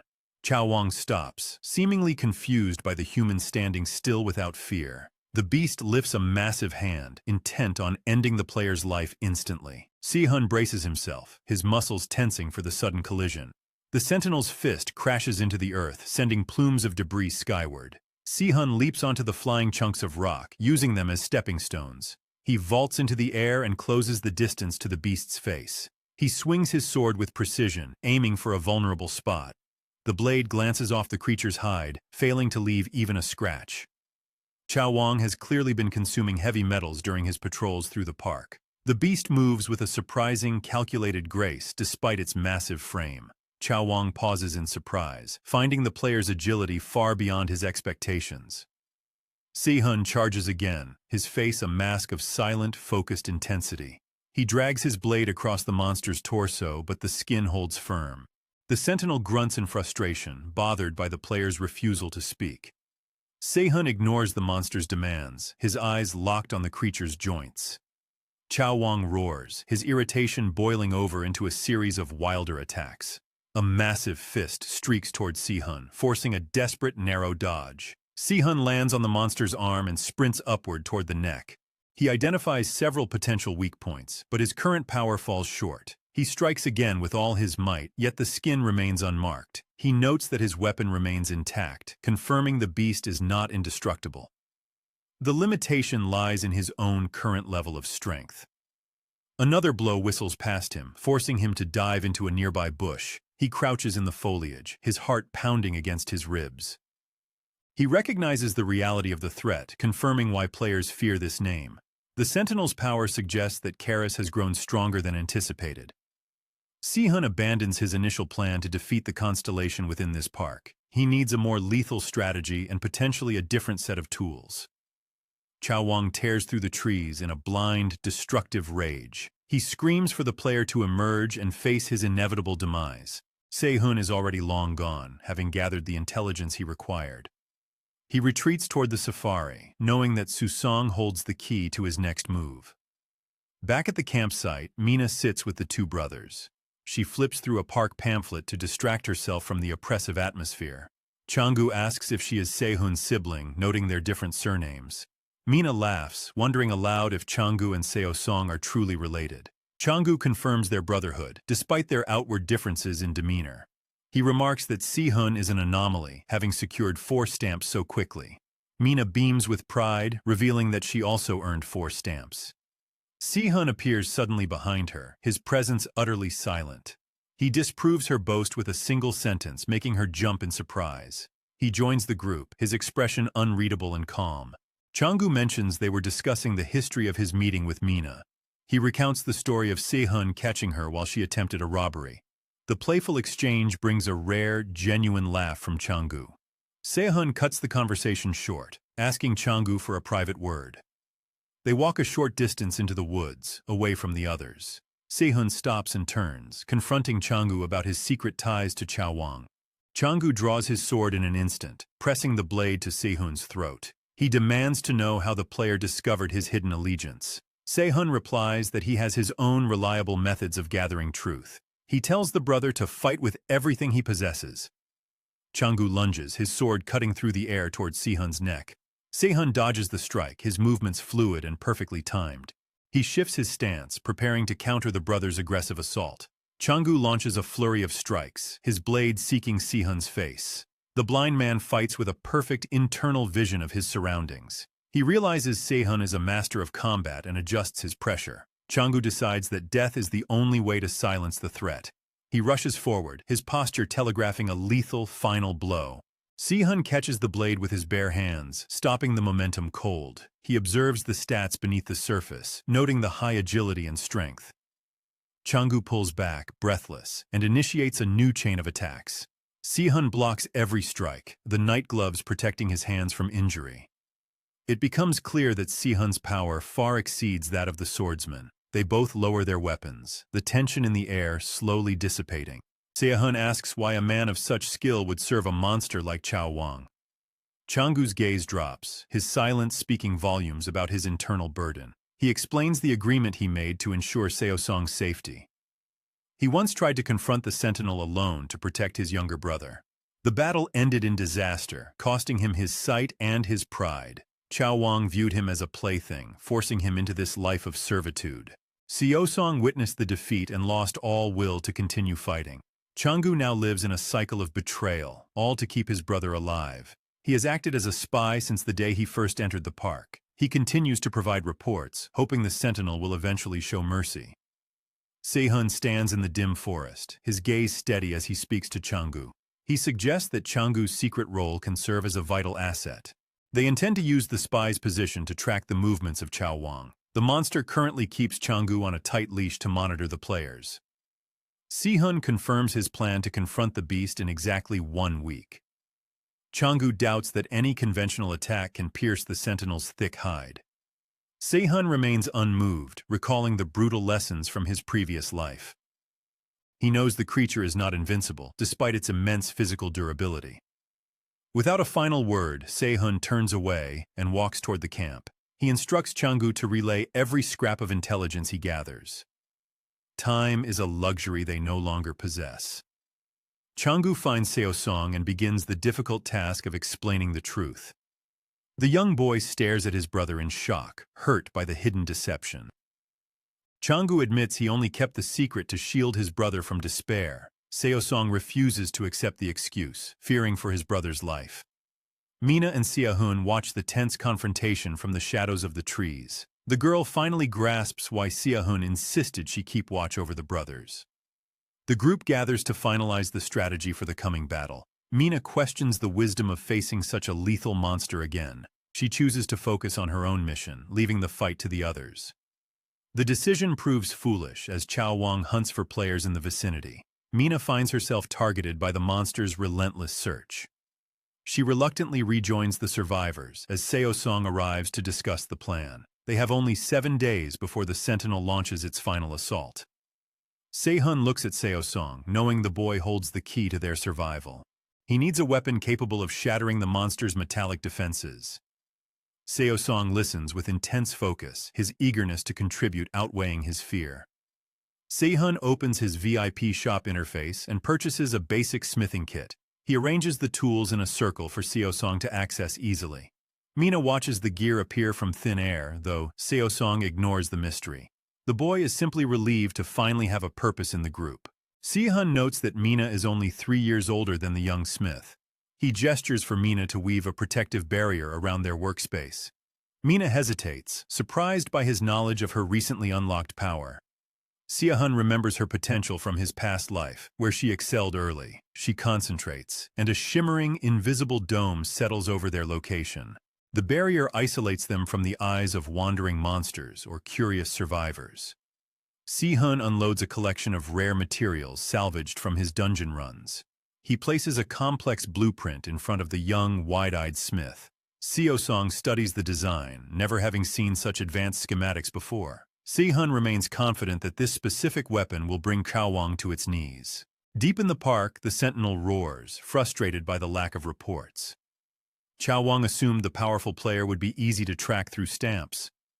A subordinate monster approaches, reporting that the crow is calling for it. The beast ignores the warning from a bear-like creature about the incoming assault. Chao Wang believes it is strong enough to handle the threats alone. Mina and a guard stand watch on a high ridge overlooking the safari camp.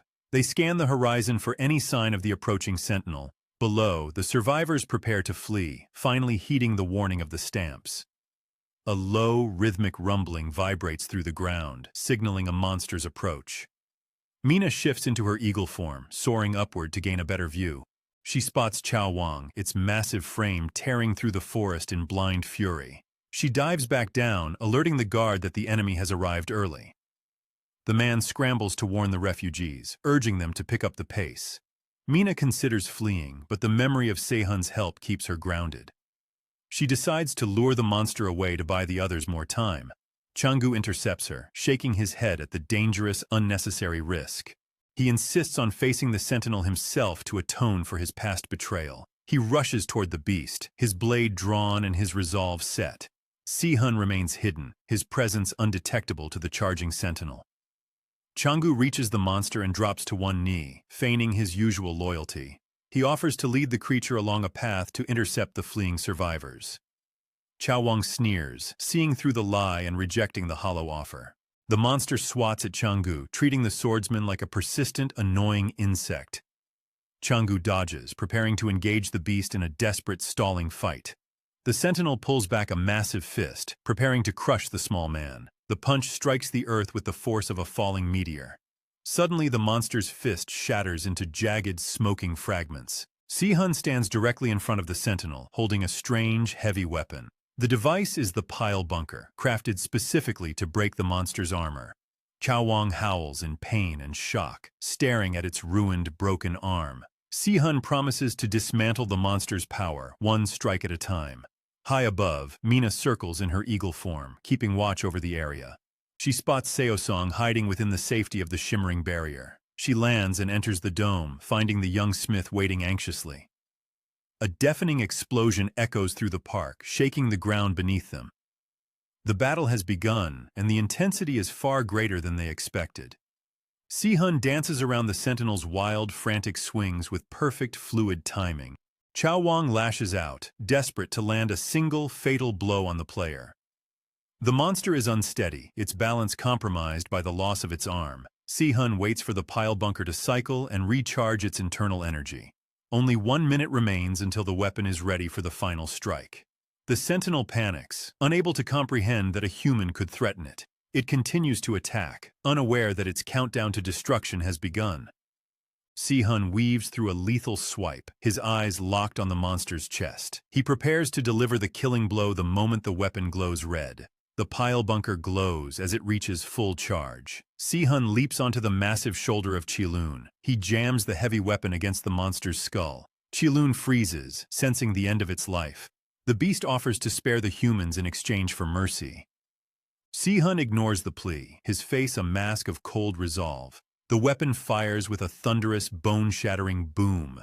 The sentinel's head disintegrates into a cloud of dark mist. A system notification flashes in the air before Sehun. The achievement Sentinel Hunter registers in his personal log. His damage output against sentinels rises by 30%. Sehun exhales, his body trembling from the immense physical strain. The fight ends, leaving the park in absolute ruins. Changgu steps out from his hiding spot behind the trees. The ground is pitted and scarred from the weapon's discharge. Observers in the bushes watch the scene with wide, terrified eyes. The survivors begin to scramble toward the park's distant exit. Mina stares at the carnage, her expression darkening with worry. She reminds the group that Qilun was only a mid-boss. A much stronger threat still lurks somewhere in the shadows. The fleeing survivors halt, frozen by the sudden, grim revelation. Sehun places a firm hand over Mina's mouth to silence her. He knows the truth must be managed with extreme caution. A video of the battle begins to spread across the forums. High-ranking players and constellations take note of the unknown combatant. A user called Greek Boss logs into the forum for the first time. The mysterious player draws the curiosity of the powerful observers. Young Jester watches the feed, her eyes fixed on the boy. She ignores the pestering questions from other curious deities. Sehun stands amidst the rubble, his focus entirely on his goals. Mina approaches him, asking about the rewards for the kill. He holds up a small, unassuming gray rock. It is a grimoire, an A-rank ability in disguise. The power allows the user to consume metal to evolve. Sihun could transform his own flesh into indestructible orichalcum. Mina stares at the item, her eyes wide with undisguised jealousy. Sihun offers the prize to her instead of keeping it. Her ability to shift forms would make this gift lethal. She hesitates, knowing the item can only be used once. He urges her to take it, citing her service in battle. Mina finally accepts the rock, her usual confidence replaced by shyness. She consumes the grimoire, feeling the new power settle within. The survivors continue their desperate sprint toward the park gates. Sihun uses his orichalcum to slice through the explosive collars. People weep in relief as the deadly devices fall away. Mina finds a staff member and secures the final required stamp. A quest completion message appears on her interface screen. The reward is minimal, mocking the danger they just survived. They realize the ride missions were designed to be simple. The true challenge was always the monsters guarding the path. Deep within the castle, the crow Karas paces in agitation. He has not heard from the sentinel for an entire day. A mouse creature scurries into the hall with trembling limbs. It reports that Xialun has been slain by the human players. Karas refuses to believe the report at first. The mouse insists that the sentinel is truly dead. Karas screams in fury, ordering a total purge of the safari. The mouse informs him that the park is now completely empty. The crow's form shifts, radiating waves of dangerous dark energy. Sehun senses the surge of power from across the park. He knows the final confrontation is about to begin. Changu stands ready, his blade gripped in his calloused hand. The survivors move too slowly, dragging their wounded bodies along. Sehun urges them to reach the gate before the crow arrives.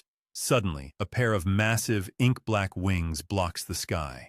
Karas descends, landing with a force that cracks the earth. A gale of wind erupts, knocking the survivors backward. The crow glares at Sehun, his golden eyes burning with hate. Sehun feels a weight in his chest, a new sense of responsibility. He is no longer the man who would abandon others to die. He commands the group to flee while he holds the line. Mina shouts for the crowd to keep moving toward safety. Karas releases a barrage of razor-sharp feathers toward the fleeing people. Sehun activates his final hour, blurring across the field. He intercepts every feather, shielding the survivors from the onslaught. Karas watches in surprise, amused by the humans' desperate defiance. Sehun taunts the crow, hoping to draw his full attention.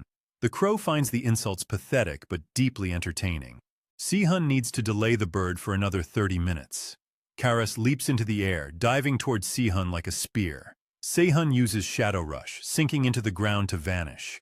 He reappears behind the beast, drawing his weapon for a strike.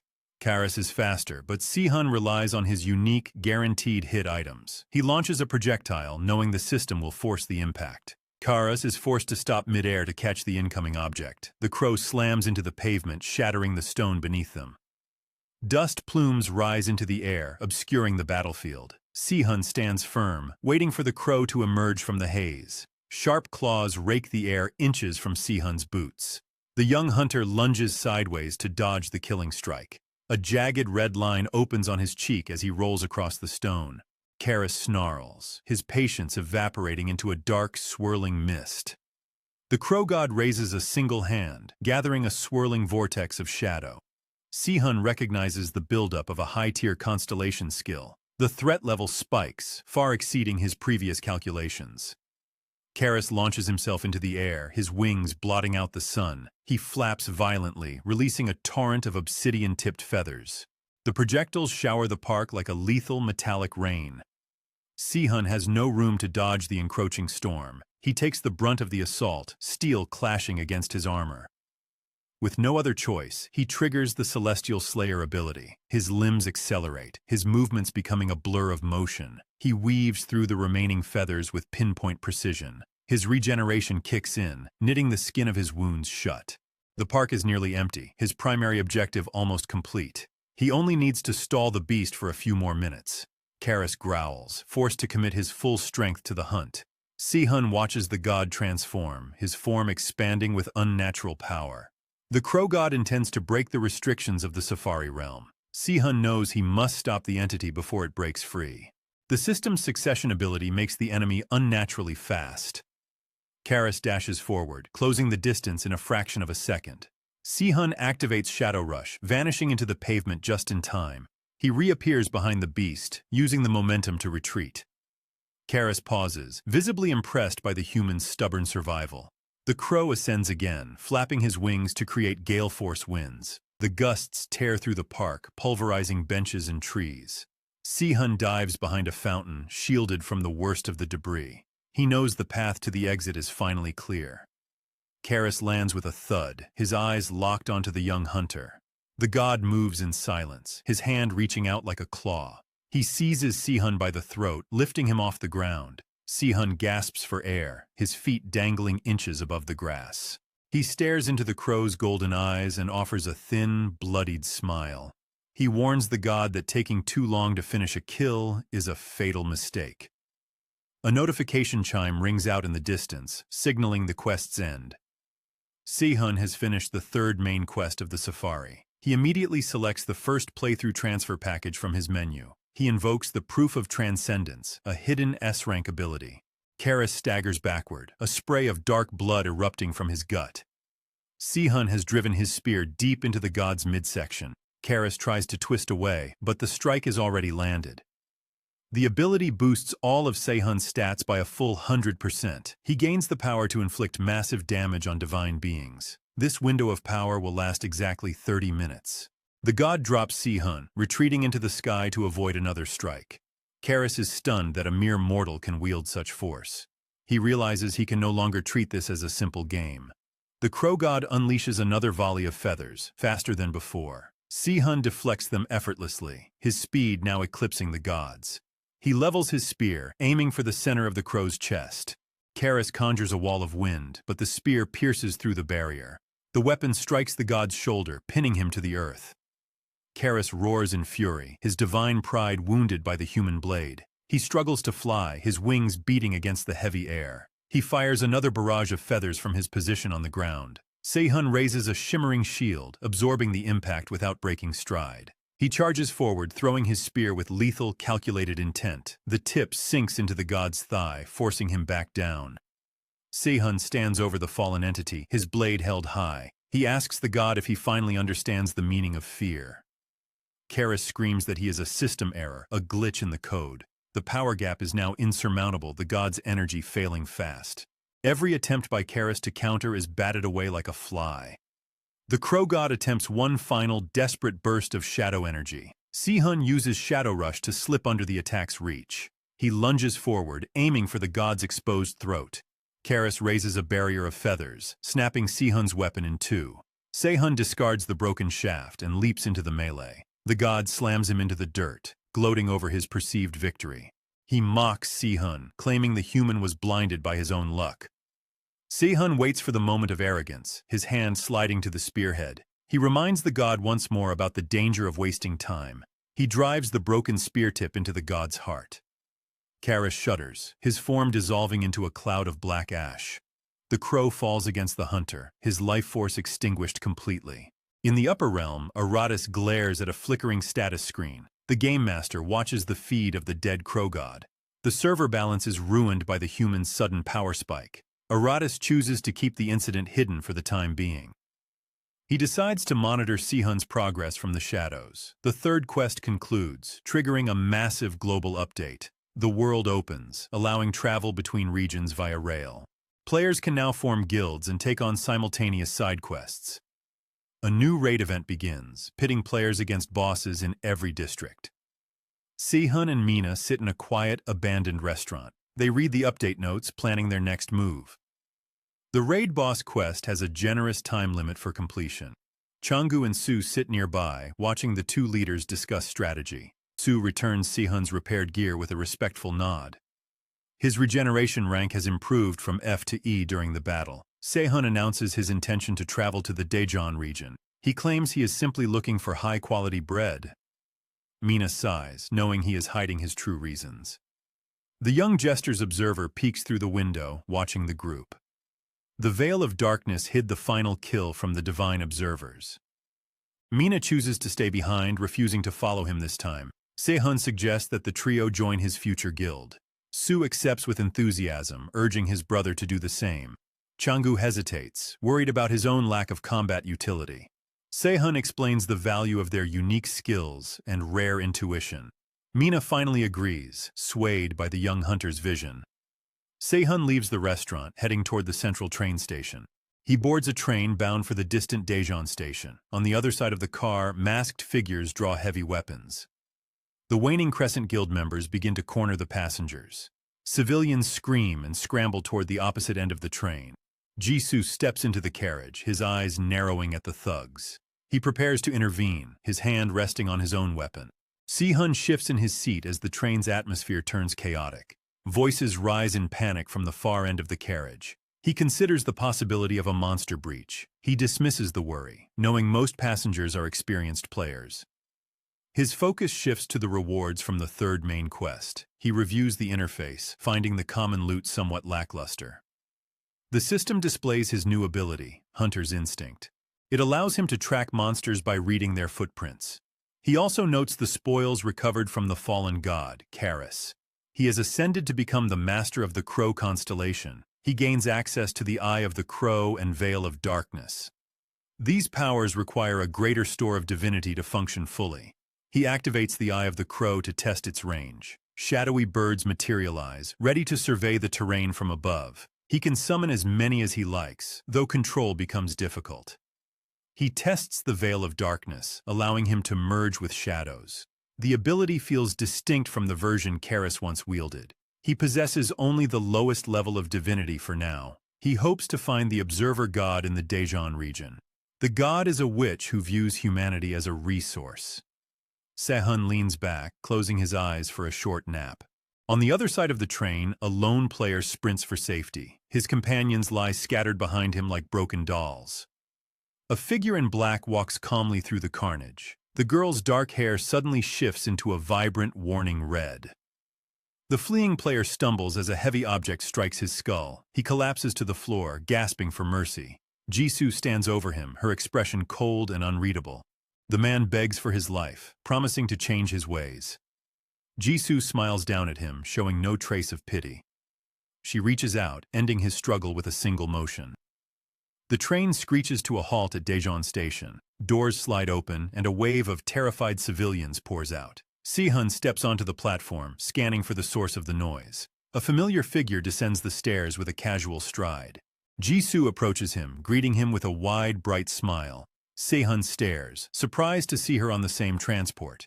He asks if she successfully completed her assigned task. She nods, confirming that her objective is finished. She admits she boarded this train specifically to find him. She monitored the map constantly to track his current location. Se-hun notes her obsessive behavior, but chooses to remain silent. She must have known he was within the Lam world. He regrets that she was not there to help fight the Crow. She explains that the third quest trapped her in transit. She arrived late, despite her best efforts to reach him sooner. Se-hun reveals he came to Daejeon to hunt the local boss. Jisoo shows no shock, accepting his erratic decisions as normal. She would have followed him even if he came just for bread. They turn and walk toward the city's center. In the streets of Seolium, Mina wanders through the ruins. She carries a crumpled paper with sketches of two individuals.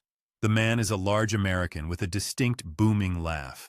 The girl is a multiracial teenager of 13 years. She navigates the debris of a recent monster ambush. A wolf-like beast leaps from the shadows to attack her. Mina pivots, preparing to strike the creature down. A massive chunk of concrete slams into the beast, launching it away. Mina turns, spotting the two people from her sketches. She approaches them, thanking the man for his timely intervention. The man laughs, confirming his identity as Luke Taylor. His daughter Lynn rolls her eyes at her father's loud behavior. Lynn watches Mina, sensing a hidden strength behind her calm mask. Mina confirms their names before asking to join their group. Luke agrees immediately, welcoming her to their small party. Lynn remains skeptical, eyeing the powerful stranger with doubt. Mina steps away to send a quick message to Se-hun. She reports that she has successfully located the pair. Se-hun had described them as the future key to humanity. In Daejeon, armored soldiers patrol the streets with heavy rifles. They stop citizens, demanding to see their player status. The government attempts to assert control over the player population. Se-hun ignores the soldiers, whispering to Jisoo to move. They break into a sprint, heading toward a towering skyscraper. They leap over barriers, vanishing before the guards can react. They land on the roof, looking out over the urban sprawl. Si-hun activates his Eye of the Crow to scan for the raid boss. Spectral birds soar from his shadow, circling into the clouds. He checks Jisu's status, noting her rapid progression. She possesses anatomy mastery and a lethal vital strike skill. Her regeneration has reached C rank, defying normal progression. Her Celestial Slayer skill sits at a dangerous 3-star level. Si-hun wonders why she shows no signs of mental corruption. A signal from the crows alerts him to a nearby disturbance. They find a site marked by deep claw gouges in the concrete. The destruction suggests a battle between high-tier entities. Jisu asks how he knows the nature of the damage. Si-hun remains silent, his eyes fixed on the evidence. The presence of a raid boss this early defies the game's timer. He knows the system's timers are merely tools for deception. The ground trembles as a massive beast lands behind them. A gungi, a black tiger with vast white wings, roars in fury. It is one of the 4 legendary beasts of myth. The creature lashes out, its claws tearing through the roof. The 4th main quest triggers, demanding the beast's immediate defeat. Jisu catches the iron scent of fresh blood in the air. Si-hun spots a broken horn embedded in the gungi's chest. The beast has clearly fought another divine entity recently. The tiger lunges one last time before fleeing into the distance. Si-hun realizes the horn's position contradicts his past memories. The timeline of events is shifting rapidly before his eyes. He dives into the nearby dungeon entrance, Jisu following close behind. The dungeon's architecture confirms it belongs to a Kirin. The Kirin is a divine beast, the true source of the horn. The horn pulses with raw, stolen power inside the tiger. If the gungi absorbs the energy, it will become unstoppable. Jisu suggests a quick search for hidden loot in the area. Si-hun shakes his head, knowing the dungeon level is too low. They prepare to hunt the beast before it evolves further. Jisu sifts through the rubble of the ruined temple. She pulls a smooth, glowing object from the debris. Si-hun leans in to examine the mysterious find. He recognizes the object as a rare Kirin egg. A faint, rhythmic pulse emanates from the shell. Si-hun opens his premium store interface with a flick. He purchases several specialized catalysts for the hatching process. The equipment requires a donor's blood to initiate growth. He considers using his own blood, but discards the thought. Jisu's unique abilities could cause complications during the fusion. He turns his gaze toward Mina as the best candidate. Mina's existing stats far exceed those of an average player. A notification pings on his device at that exact moment. Mina transmits her current coordinates from the city ruins. Si-hun types a brief reply and demands her precise location. He ignores her earlier efforts to secure the area. Jisu and Si-hun sprint through the desolate city streets. They arrive behind Mina, their chests heaving from the exertion. Luke Taylor steps forward to greet the arriving duo. His daughter, Lin, remains shielded behind his tall frame. Si-hun introduces himself and Jisu with a curt nod. Luke assumes Mina provided his name during their earlier meeting. Si-hun ignores the comment and turns his focus to Mina. He notices her lingering irritation over his lack of praise. He tosses a piece of mithril ore toward her hands. Mina catches the glowing metal and stares in disbelief. Her annoyance vanishes as she feels the ore's latent energy. Si-hun approaches Lin and presents the glowing Kirin egg. He asks the girl to touch the surface to activate it. Lin hesitates, her eyes darting toward her father for guidance. Luke nods, trusting the stranger's calm demeanor. Lin reaches out and presses her palm against the shell. A sharp, jagged spike erupts from the egg's surface. A bead of crimson blood wells up on her finger. Si-hun quickly claims the shell caused a minor scratch. The equipment hums as it absorbs the girl's vital essence. He adds a handful of feed and waits for the reaction. Mina demands to know why they needed the tailors. Si-hun remains silent, his expression unreadable and cold. He keeps his true intentions hidden behind a mask of indifference. Mina accepts his silence, eyeing the promise of future rewards. He realizes the system is actively manipulating his path. Lynn Taylor represents the absolute peak of human potential. The egg begins to swell and crack under the pressure. Si-hun tells the girl she can drop the formal honorifics. Mina teases him about being a decade older than Lin. She jokes that she should call him Mr. as well. Jisu shoots a sharp, icy glare at the girl. Mina laughs nervously to diffuse the rising tension. The group gathers to discuss the impending raid boss. Sehun warns them that the beast is far too powerful. Jisoo confirms they already crossed paths with the monster. She describes the creature's immense health and lethal reach. Sehun wonders if the beast expected their sudden arrival. The Gungi fought the Kirin long before the scheduled time. He suspects the system is meddling with the established timeline. High above in the celestial realm, Aratus watches the feed. The god observes the duo escaping the dungeon with the egg. He finds it amusing that a mortal possesses such power. Aratus decides to tinker with the Gungi's internal stats. He grants the beast increased regeneration and adaptive speed. 2 weeks pass as the date of the raid approaches. Sehun and Jisoo return to the streets of Daejeon. The military patrols the area with renewed, desperate energy. Soldiers carry heavy rifles, hoping to intimidate the local population. Sehun knows their lead-based weapons are useless against the boss. He tells Jisoo to ignore the soldiers and keep moving. The streets are crowded with players seeking potential allies. A random player approaches, begging to join their hidden party. Sehun turns him away without a single word of explanation. The rejected player sneers, predicting their quick death in battle. Jisoo bristles at the insult, hand hovering near her blade. Sehun silences her with a calm, steadying gesture. They weave through the crowd, searching for a familiar face. Sehun spots Dongguan Park moving through a narrow alley. The man attempts to hide, but Sehun is already there. He notes the high-tier gear strapped to Dongguan's back. The equipment suggests a massive gain in his third quest. Sehun checks the god forums for any mention of his name. Players still whisper about his victory over Karis. Young Jester remains bitter about being ignored by the group. Mina keeps her secret, refusing to reveal the egg's existence. Sehun turns his attention back to the trembling Dongguan. He asks if the man successfully learned the crown manipulation skill. Dongguan pales, his eyes shifting toward the ground in fear. Sehun holds up the glowing crystal that binds the collar. Dongguan stares at the object and finally nods in agreement. High above the city, a scout crow circles the gray clouds. Sehun's gaze shifts upward as he spots a dark, encroaching shadow. He turns to Dongguan and barks a sharp, urgent command.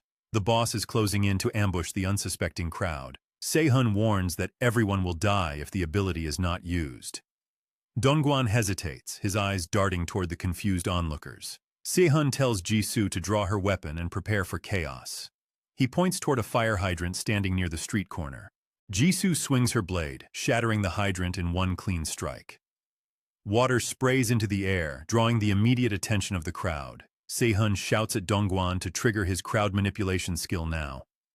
The ground beneath their feet begins to rumble with rhythmic intensity. People freeze in their tracks, looking around at the cracked pavement.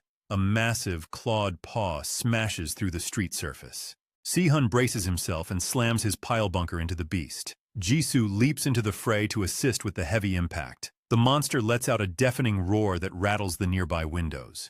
Players finally realize that the raid boss has arrived. Military soldiers open fire, unleashing a hail of lead into the smoke. The barrage ends, but the monster emerges from the haze unscathed. Its fur shifts from black to a jagged, shimmering white. Sharp red spikes erupt from its hide as it continues to evolve. Sehun notes that the Gungi is reaching its ultimate sentinel-level form. The beast flaps its wings, sending a shockwave through the city ruins. Bullets bounce off its reinforced skin like pebbles against a wall. Sehun orders Dongguan to push the civilians out of the danger zone. Dongguan extends his influence, forcing the crowd to retreat in panic. The raid boss lunges, nearly crushing a stray civilian under its weight. Sehun dives forward and drags the man to safety just in time. The monster takes flight, circling the skyline and destroying more buildings. Sehun connects his spears with heavy chains and winds them tight. He hurls the projectiles, snagging the beast mid-air. He calls out to the crowd, begging them to help pull the chain. Jisoo grabs the line, pulling with all her remaining strength. The civilians follow her lead, dragging the monster down to the earth. It crashes into the asphalt, blue energy crackling across its body. Sehun jumps high, driving his weapon directly into the monster's skull. The beast ignores the blow and leaps back into the air. Jisoo steps forward and drives her blade into her own chest. She activates the Celestial Slayer effect, ignoring the self-inflicted wound. Her regeneration kicks in, closing the gap in her skin instantly. She launches herself upward, landing squarely on the monster's head. Si-hun shouts for everyone to clear the area immediately. Jisoo delivers a final bone-crushing strike with her full power. The monster smashes into the ground, its body twitching in agony. It lunges one last time, biting down on Jisoo's arm. The magical quality of her gear prevents the beast from swallowing. The monster shakes its head, loses its awareness, and collapses. Jisoo climbs out from the creature's massive, limp jaws. She walks toward Si-hun as the local server chat explodes with activity. Players discuss the suspicious spike in the boss's attributes. They suspect the GM is interfering with the raid mechanics. Si-hun stays quiet, knowing that anonymous reports will trigger a crackdown. He claims the Gungi's coat as his loot reward. The item description confirms the beast reached its final evolution state. Jisoo reveals the dark gem of sacred dissonance in her inventory. Se-hun observes the item, noting the missing components for a weapon. He thanks the unseen forces for providing such a rare prize. Jisoo offers the gem to Se-hun, but he refuses the gift. He tells her to keep it for her own future upgrades. Dongguan approaches, announcing that he earned a silver rank reward. Si-hun and Jisoo share a look of genuine surprise. Jisoo asks if her intervention lowered Se-hun's final ranking. He shakes his head, explaining that her help saved them time. He gives Dongguan a final warning before the man departs for Seoul. Jisoo stands alone for a moment, thinking of her missing mother. Se-hun watches her, reflecting on the path their lives took.